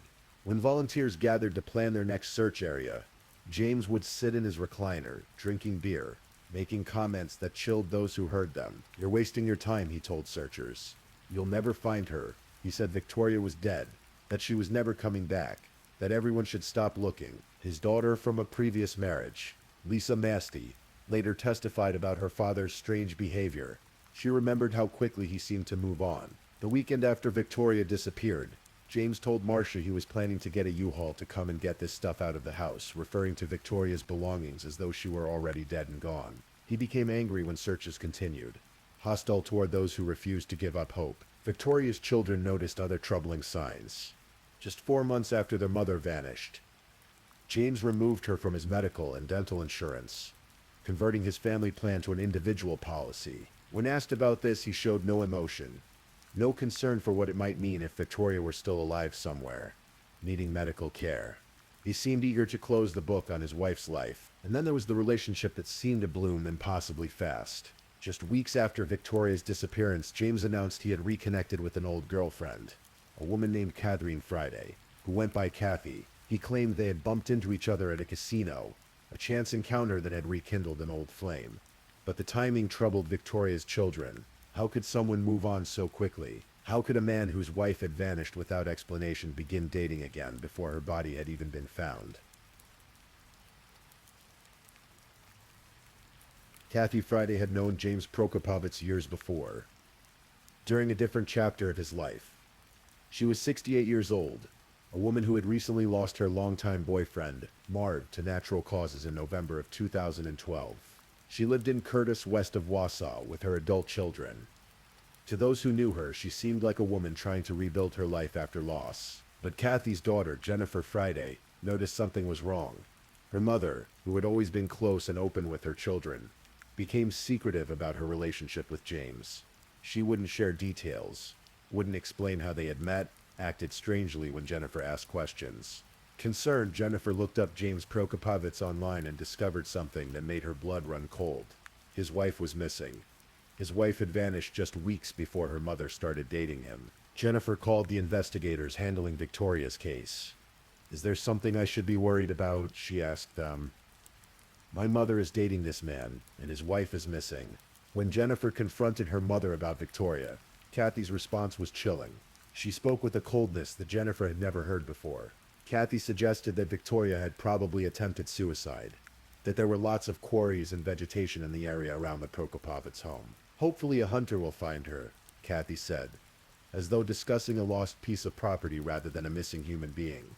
Jennifer was struck by her mother's lack of empathy, by the casual way she dismissed the tragedy of a woman's disappearance. Later, Jennifer would testify that she believed her mother was repeating information James had given her, that these weren't Kathy's own thoughts but words planted by the man she was dating. As the months turned into years, James and Kathy's relationship continued, but it was built on a foundation of lies that would eventually crumble beneath them.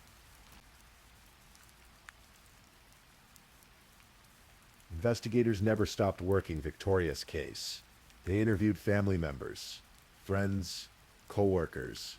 They reviewed surveillance footage, phone records, financial documents, and slowly they began to notice inconsistencies in James's story. James had told them he searched for Victoria after discovering she was missing, that he drove to a nearby gas station looking for her, but surveillance footage from that gas station showed no sign of his vehicle during the time he claimed to have been searching. He said he had called Victoria on his way home from work the evening she disappeared, asking about dinner. Phone records showed no such call had ever been made. His bed appeared unslept in, contradicting his claim that he had gone to sleep at 10 o'clock that night. And there was his relationship with Kathy Friday. For years, both James and Kathy maintained the same story. They had reconnected by chance at a casino months after Victoria's disappearance. It was pure coincidence, a twist of fate. But phone records told a different story. They showed calls between James and Kathy, beginning just weeks after Victoria vanished. Calls that suggested a relationship that started much sooner than they admitted. 6 years after Victoria's disappearance, in May of 2019, investigators convened a secret John Doe hearing, a legal proceeding used in Wisconsin to gather evidence and compel testimony in criminal investigations. Both James and Kathy were called to testify under oath, and on May 8, 2019, in that courtroom, they repeated the lies they had been telling for 6 years. They swore under oath that they had met by chance at a casino, that their relationship had begun months after Victoria went missing. But that same day, after leaving the courtroom, both James and Kathy provided written statements admitting they had lied. The truth, they finally confessed, was that James had contacted Kathy about a month and a half after Victoria disappeared. They had met for coffee and began dating. They had lied, James explained, because he was concerned what people would wick if they knew he had started a relationship so soon after his wife went missing. During that John Doe hearing, James made other statements that would become crucial evidence. When asked about the sludge ponds he had access to through his work, he said, "I think if a body was put into the sludge ponds, it would never be found. I know that as I saw what happened to the deer that went in there." Later, in a moment of apparent frustration, he made a crude statement about wishing he could produce Victoria's body to protect Kathy. That day, both James Prokopovich and Kathy Friday were arrested. James was charged with first-degree intentional homicide, obstruction, and perjury. Kathy was charged with perjury, conspiracy to commit perjury, and obstruction. But Kathy Friday would never face trial for her crimes. In July of 2020, she pleaded no contest to the charges against her. Her sentencing was scheduled for November. On the day of her sentencing, Kathy Friday took her own life. She was 68 years old. Whatever secrets she held died with her. James Prokopovich's trial began in February of 2021, nearly 8 years after Victoria vanished. The prosecution called 44 witnesses over 7 days of testimony. It was a complex case. a puzzle assembled from circumstantial evidence, inconsistencies, and the testimony of those who knew what James had said and done in the years since his wife disappeared. Victoria's children took the stand, their grief still raw after so many years without answers. Wesley Edges, Victoria's son, testified about the last day he saw his mother alive. He described an argument between Victoria and James over a tablecloth, a petty disagreement that escalated. He remembered his mother's poor health, how she used a cane, how she hadn't been taking walks because she was too weak. He testified about arriving home at 4 in the morning on April 26th, pulling into the driveway at the same moment James pulled in. Wesley remembered James's exact words, "Mom's gone." When Wesley asked what he meant, James replied, "I woke up, she's not here." Wesley testified that James left the house briefly, supposedly to continue searching, but returned within about 15 minutes. James had previously told investigators that he and Wesley searched together, but Wesley said this never happened. James left for work and Victoria remained missing. Victoria's daughters, Marcia and Stacy, described their mother's mental health history. Honestly, yes, Victoria had attempted suicide twice in her past, but both attempts had occurred more than a decade before her disappearance. Victoria's psychiatrist, Dr. Shafak Med, testified that he had treated Victoria for 5 years. He said she suffered from anxiety and depression, but he never considered her to be actively suicidal at the time she disappeared. He also testified that Victoria had described her husband as abusive and controlling, that James wouldn't let her go to see doctors on her own. James's ex-wife, Darlene Ingalls, provided testimony about the kind of man James was. She described a pattern of abuse during their marriage: physical violence, choking, being grabbed by the arms. She testified about a time when James held a gun to her head during an argument.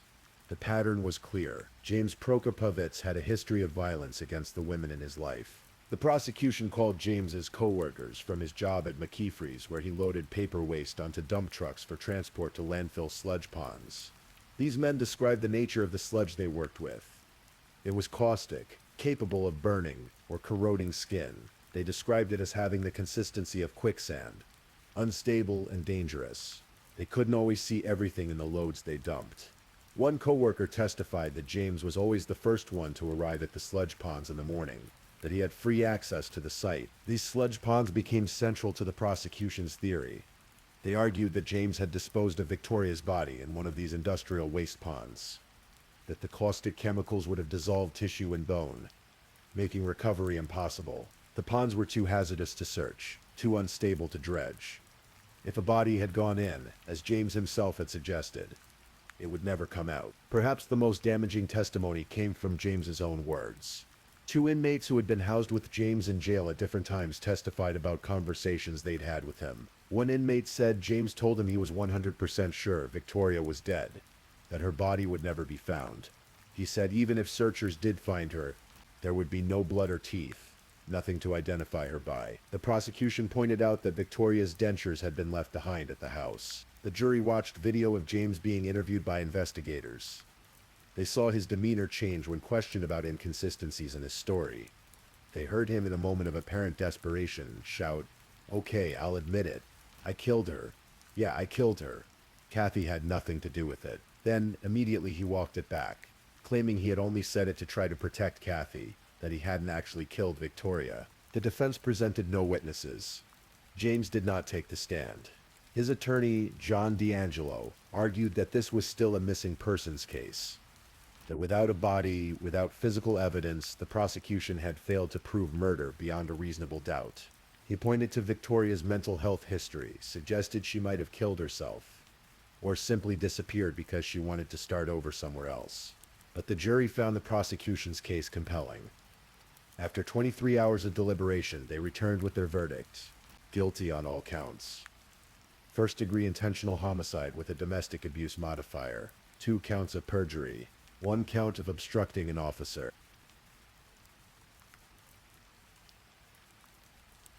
On May 26, 2021, James Prokopovich appeared in court for sentencing. Victoria's daughters, Stacy and Marcia, stood before the court to deliver victim impact statements, their voices breaking with emotion as they spoke about their mother. They begged James to tell them what had happened, to finally tell them where their mother's body was, so they could bring her home and give her a proper burial.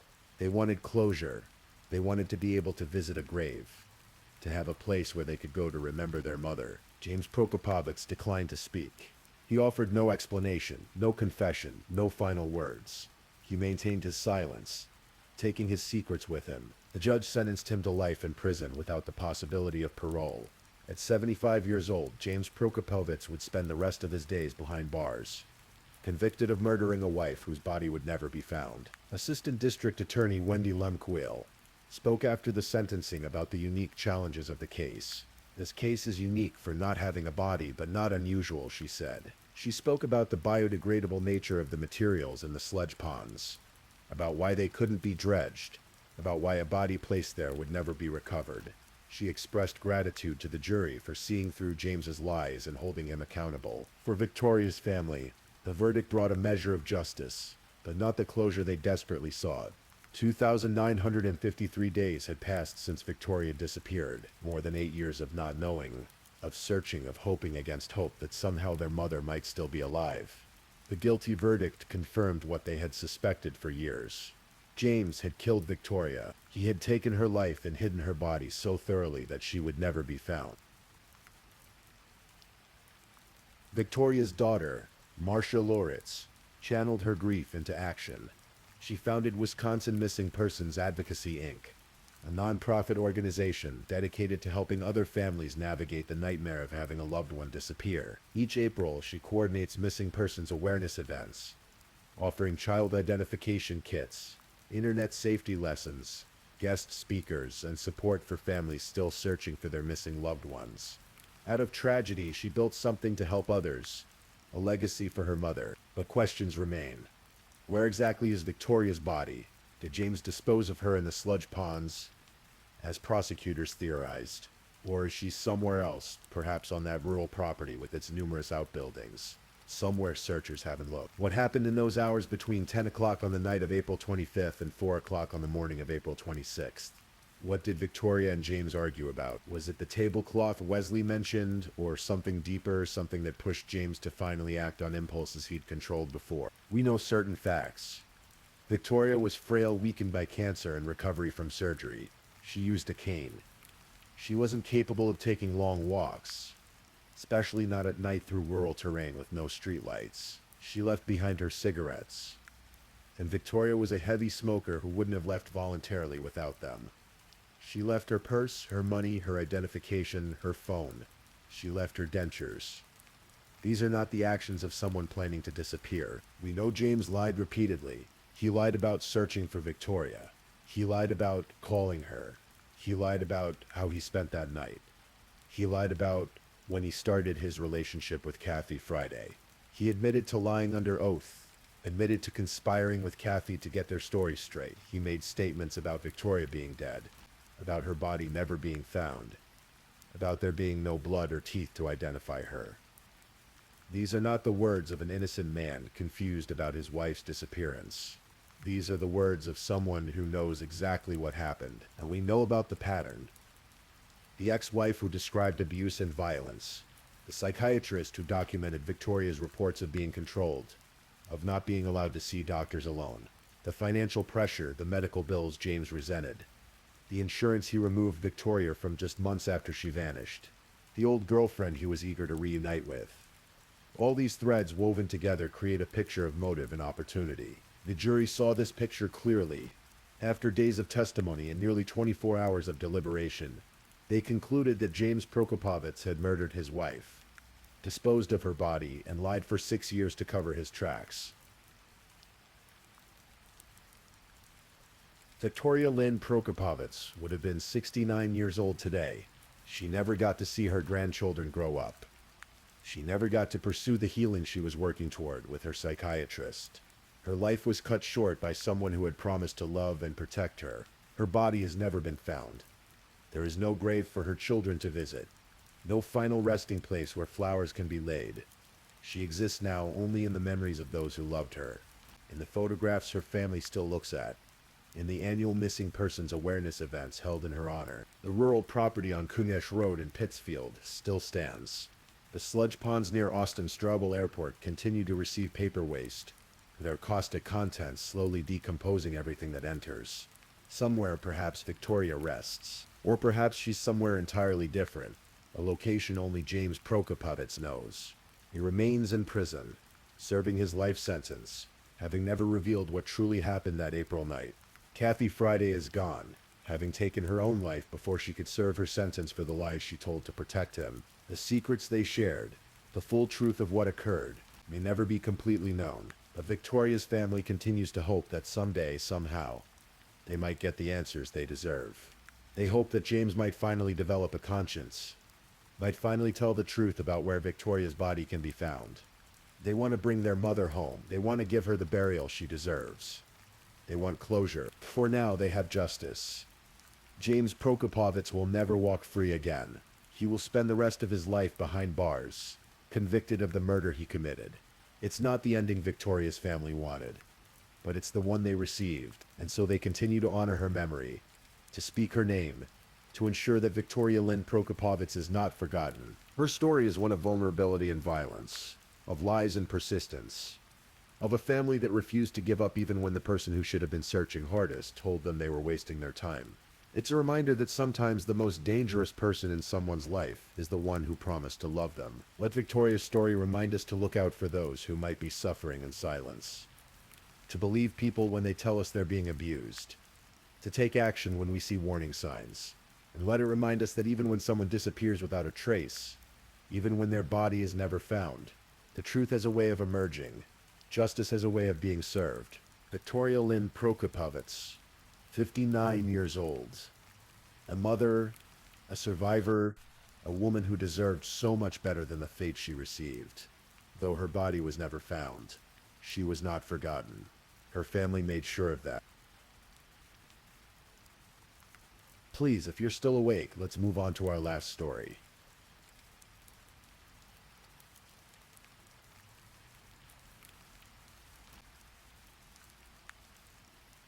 Story 5.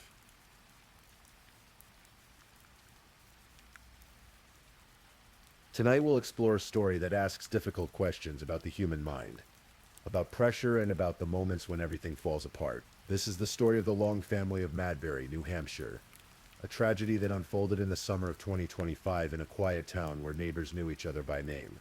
The details will unfold slowly, carefully, as we piece together what happened on Moharimet Drive. Take a deep breath and let it out slowly. Madbury, New Hampshire is the kind of place where children still set up lemonade stands on summer afternoons.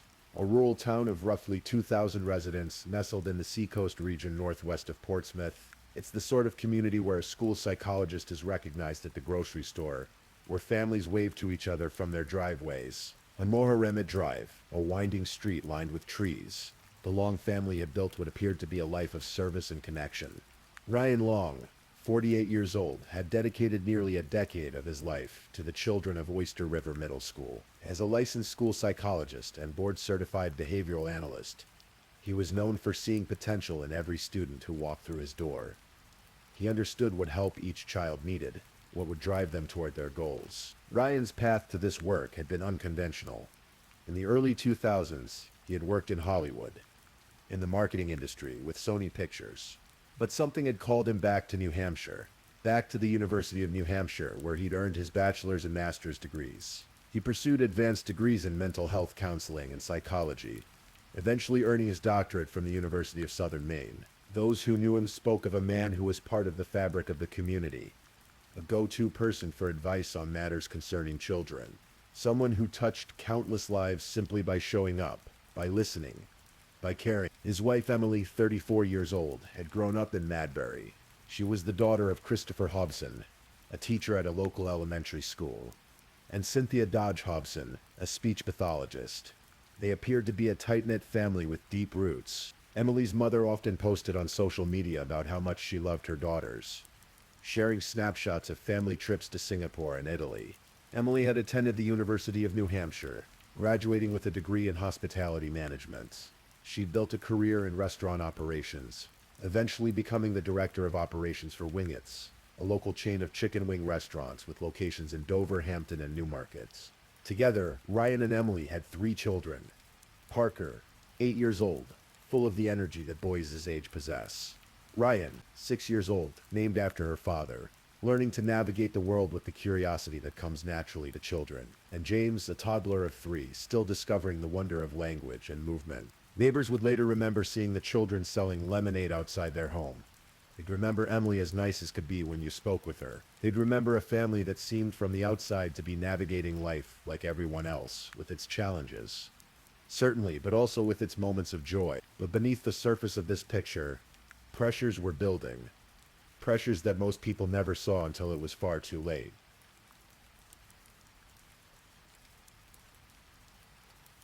In April of 2025, Ryan Long received news that would alter the trajectory of his family forever. He was diagnosed with glioblastoma, an aggressive, often fatal form of brain cancer, the most common malignant brain tumor in adults.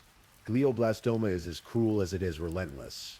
Most patients survive less than 2 years from diagnosis, and the disease brings with it a cascade of challenges: cognitive changes, physical decline, the slow erosion of the person you once knew. For Emily, this diagnosis meant watching her husband transform. It meant becoming a caregiver while still being a mother to 3 young children. It meant reconciling with the fact that the future they had planned together was dissolving. She turned to TikTok as an outlet, creating a profile that identified her as a mother of 3 and a brain cancer wife. She began posting videos that she described as her personal diary. Cheaper than therapy, as she put it. She accumulated nearly 8,000 followers, people who watched as she documented her family's journey through this brutal experience. In these videos, Emily spoke with a raw honesty that resonated with viewers. She talked about navigating glioblastoma as a spouse and a mom, taking it one brutal day at a time. She mentioned that dark humor would be included, because if she didn't laugh, she would cry. She described feeling overwhelmed, stretched thin, unable to leave her husband alone as his condition worsened. The comments on her videos were filled with support from strangers who saw themselves in her struggle. But behind the camera, the stress was mounting in ways that even her most devoted followers couldn't fully comprehend. In one video, Emily mentioned selling Ryan's truck, noting that they could use the money for other purposes. Medical bills, perhaps. Daily expenses. The costs of terminal illness extend far beyond hospital stays and prescriptions. The videos grew more somber as spring turned to summer. Emily described weeks that were so hard, times when she felt beat, when they were all so beat. She talked about feeling depressed, stuck in a rut, withering away. She acknowledged that she needed help and hoped she would be ready to seek it before it was too late. In her final video, posted on a Sunday in mid-August, Emily appeared while driving, wearing mirrored sunglasses that hid her eyes. She talked about her children, how they were definitely struggling. She described a planned get-together that day with neighborhood friends, emphasizing the need for her kids to socialize.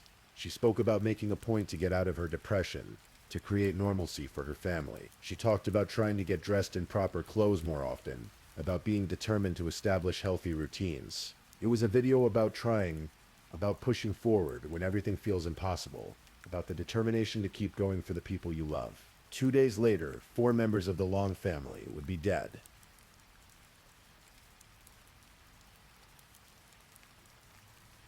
While Emily Long was sharing her struggles on TikTok.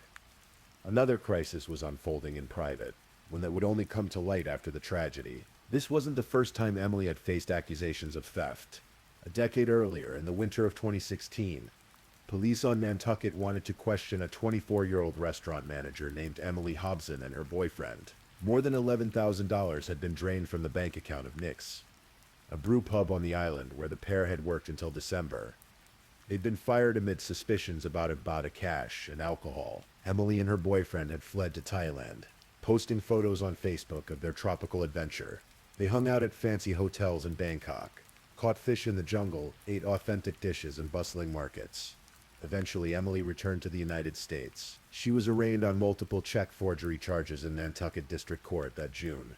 The outcome of those charges remains unclear in public records. Now, years later, married with a different last name and raising 3 children, Emily was facing similar allegations, but on a scale that was staggering.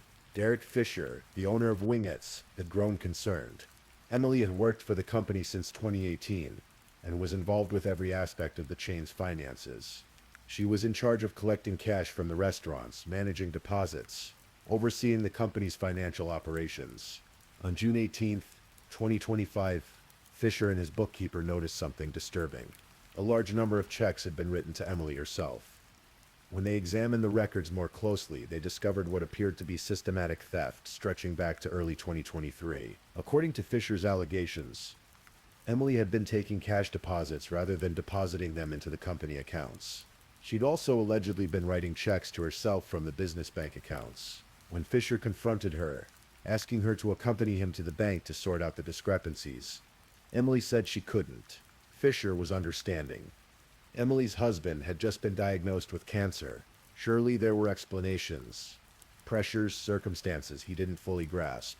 They agreed to meet at the bank on August 5th. Emily sent financial documents, but they were missing pages and appeared unusual. The bank confirmed they'd been doctored and manipulated. They rescheduled the bank meeting for August 11th. Emily didn't show up. Instead, she sent Fisher a text message, offering him 3 options. He could fire her, she could resign, or she could stay on in a remote capacity. Later that same afternoon, Fisher alerted law enforcement agencies in Hampton, Newmarket, and Dover about the suspected embezzlement. The amount Fisher suspected had been stolen was shocking. Approximately $660,000 over nearly 3 years. The next day, August 12th, Emily sent Fisher another message. She apologized. Not for anything specific, just a simple statement that she was sorry. And then silence. On August 11th, the same day Emily didn't show up to the bank meeting, Hampton police opened an investigation into suspected embezzlement. Records confirmed they were investigating Emily Long, though the police file doesn't corroborate the specific dollar amount Fisher claimed. What was Emily doing with the money? Fisher said he honestly had no idea. The funds didn't seem to have gone toward visible luxuries or major purchases. There were no fancy cars, no lavish vacations documented on social media. Instead, there was a family struggling with a terminal illness, mounting medical expenses, and the ordinary costs of raising 3 young children in New England. For 6 days, Emily knew that authorities were aware of the allegations. 6 days of knowing that her carefully constructed world was collapsing. 6 days of wondering what would happen when the investigation concluded, when charges might be filed, when everything would become public. The early morning hours of Monday, August 18th, 2025 were quiet in Madbury. Most residents were asleep, unaware that tragedy was unfolding just houses away from their own. Inside the home on Moharimet Drive, Emily Long retrieved a handgun. What went through her mind in those moments? We may never fully know. Did she think about her husband's illness? About the life he would never have? Did she think about the allegations she was facing? About the investigation, about the shame and legal consequences that seemed inevitable?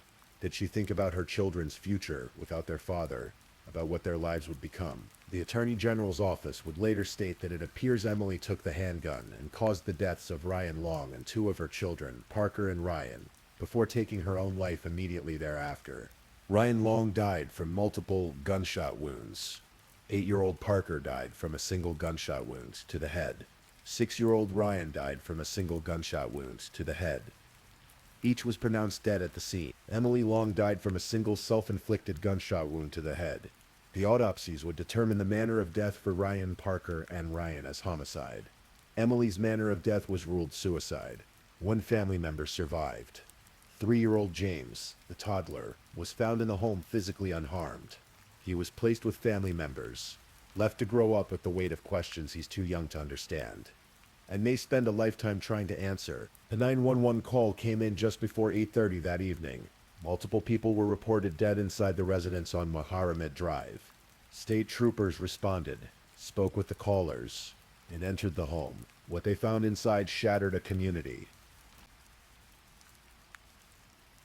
Bill Hall, a neighbor on Moharimet Drive, approached state police officers the day after the bodies were discovered. He offered to take in the family's dogs. As he walked through the neighborhood with one of the animals, he tried to make sense of something that defied understanding. He'd spoken with Emily just the week before. She'd been as nice as can be. There had been a child selling lemonade outside their home. Everything had seemed normal. Everything had seemed fine. The Oyster River Cooperative School District, which serves the communities of Durham, Lee, and Madbury, was preparing to begin the school year in just 1 week. Now they faced the task of helping students, staff, and families process an unthinkable loss. Ryan Long had been a beloved figure at the middle school, someone who devoted his career to supporting children through their struggles.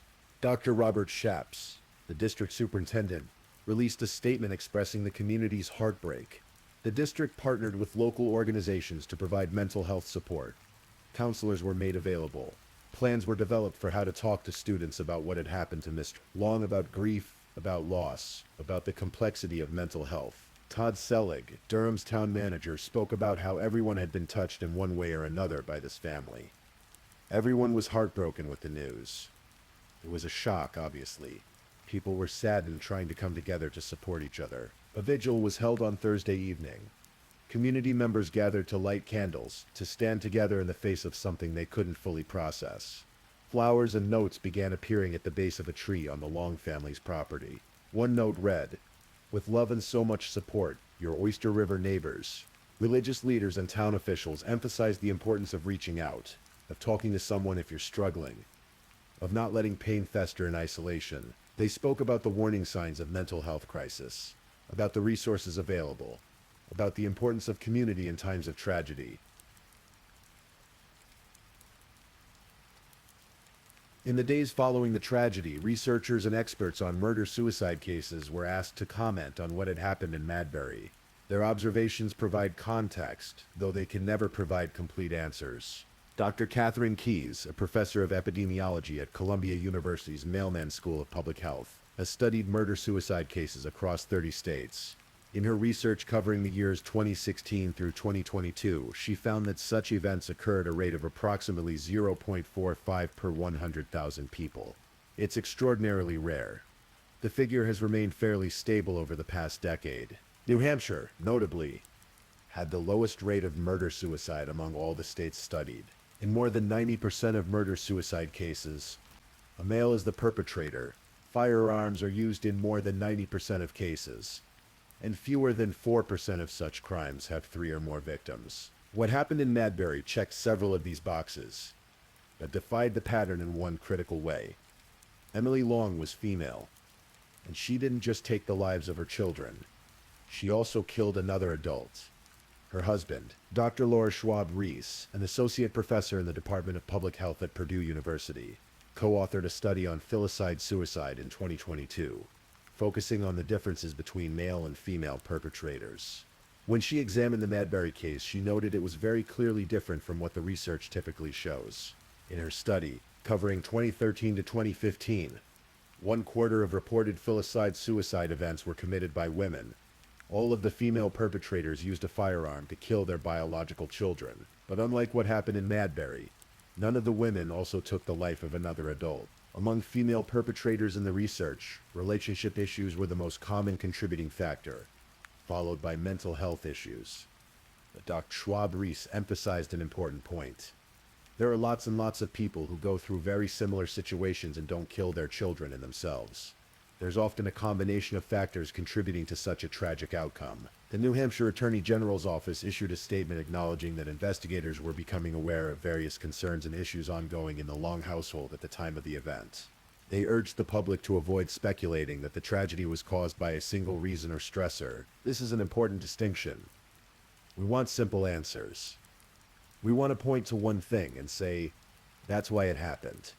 The terminal diagnosis, the financial crimes, the mountain pressure, the mental health struggles documented on TikTok. But human tragedy is rarely so straightforward. It's the accumulation of pressure points, the way multiple stressors compound and interact, the moments when support systems fail or aren't accessed, the invisible tipping points that push someone past the boundary of coping. Emily Long was facing her husband's terminal illness. She was caring for 3 young children while watching her partner deteriorate.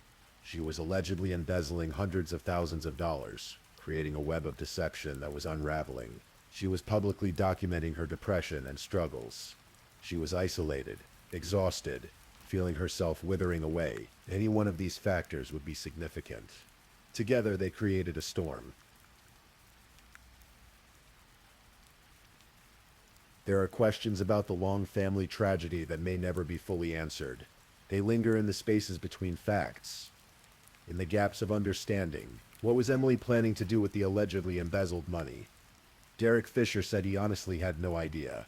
There's no evidence of extravagant spending, no trail of luxury purchases or secret accounts. Did she truly intend to steal, or did desperation drive her to a series of decisions that spiraled beyond control? Was she trying to cover medical expenses, ordinary bills, the costs of life while managing a crisis? When did Emily make the decision to kill her family? Was it a long-considered plan or a sudden, irreversible impulse in the early morning darkness? Did she believe she was saving her children from something, from the pain of watching their father die, from the shame of her crimes becoming public, from a future she couldn't bear to imagine? Why did James the toddler survive? Was he simply sleeping in a different part of the house? Was he overlooked in the chaos? Or did some part of Emily decide that one child would carry on, would have a chance at a life she couldn't provide for the others? We're left with fragments. TikTok videos that tried to make sense of overwhelming stress, text messages apologizing without specifics, allegations of theft that were never adjudicated in court, a terminal diagnosis that would have taken Ryan Long's life regardless, though not as soon and not in this way. We're left with a community forever changed.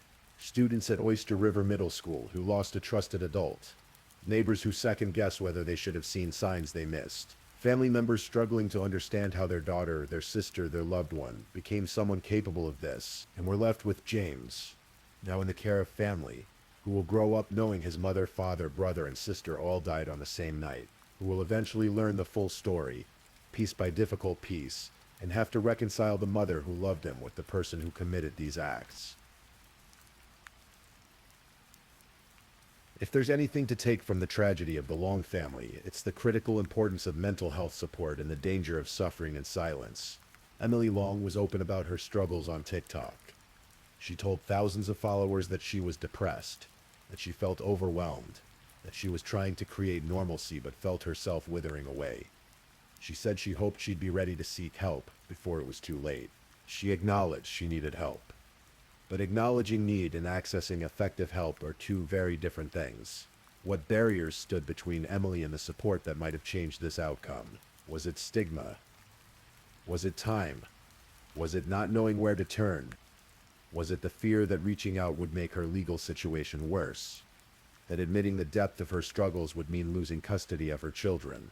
We may never know the answers, but we know that mental health crises can escalate quickly, particularly when someone is facing multiple compounding stressors: financial pressure, relationship strain, grief and anticipatory loss, the demands of caregiving, depression, isolation. These factors can create a perfect storm in which a person's capacity to cope is completely overwhelmed. A suicide and crisis lifeline, reachable by calling or texting 988, exists for exactly these moments. Crisis counselors are trained to help people navigate the darkest thoughts, to provide immediate support, to connect individuals with resources. But knowing a number exists and actually making the call are two different things. There's a gap, a dangerous gap, between need and action. In the wake of the tragedy, mental health experts emphasize the importance of reaching out to someone you suspect is struggling. Don't wait for them to ask for help. Start the conversation. Be direct. Say, "I'm worried about you. I care about you. Let's figure out what support looks like together." For those in crisis, experts emphasize, you don't have to have all the answers before reaching out. You don't have to have your thoughts perfectly organized. You don't have to know exactly what you need. The act of reaching out itself is the first step toward finding a path forward.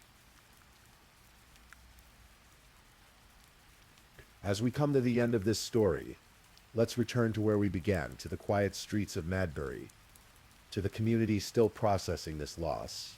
Mohammed Drive, where children once sold lemonade and neighbors waved from driveways, has been marked by tragedy. The house where 4 people died stands as a reminder that we never fully know what's happening behind closed doors, that the picture-perfect family photo can mask profound suffering. The investigation into Emily Long's alleged embezzlement remains open, though the person at the center of it is gone. The questions about motive, about the money, about what exactly happened in those final hours, may never be fully resolved. What we're left with is a cautionary tale about the complexity of human struggle, about how mental health crises don't announce themselves with clear warning signs, about how someone can be reaching out and still not be heard. about how multiple pressures can converge into something catastrophic. 3-year-old James Long is the sole survivor of his immediate family. As he grows, he'll be surrounded by people who remember his father as a compassionate school psychologist. His mother is someone who tried to document her struggles. His siblings as children with bright futures ahead of them. Perhaps he'll also be surrounded by a community that learned from this tragedy, that takes mental health seriously, that reaches out when someone seems to be struggling, that understands the critical importance of support systems and intervention. The Long family's story is heartbreaking. It defies simple explanation, but it asks us to pay attention to the people around us, to the signs of crisis, to the moments when someone needs help, even if they don't ask for it directly. If you're struggling, please reach out. Call 988 for the Suicide and Crisis Lifeline. Talk to someone you trust. Take the first step, even if it's terrifying. And if you notice someone else struggling, don't look away. Don't assume someone else will help. Be the person who starts the conversation. Be the person who says, I see you. I care about you. You don't have to face this alone. Thank you for listening to tonight's true crime story. Rest peacefully knowing that another story awaits you next time, ready to accompany you on another journey toward restorative sleep. But if you're still awake, don't forget to like and subscribe so you don't miss our next true crime stories. And until next time, stay safe and take care. Good night.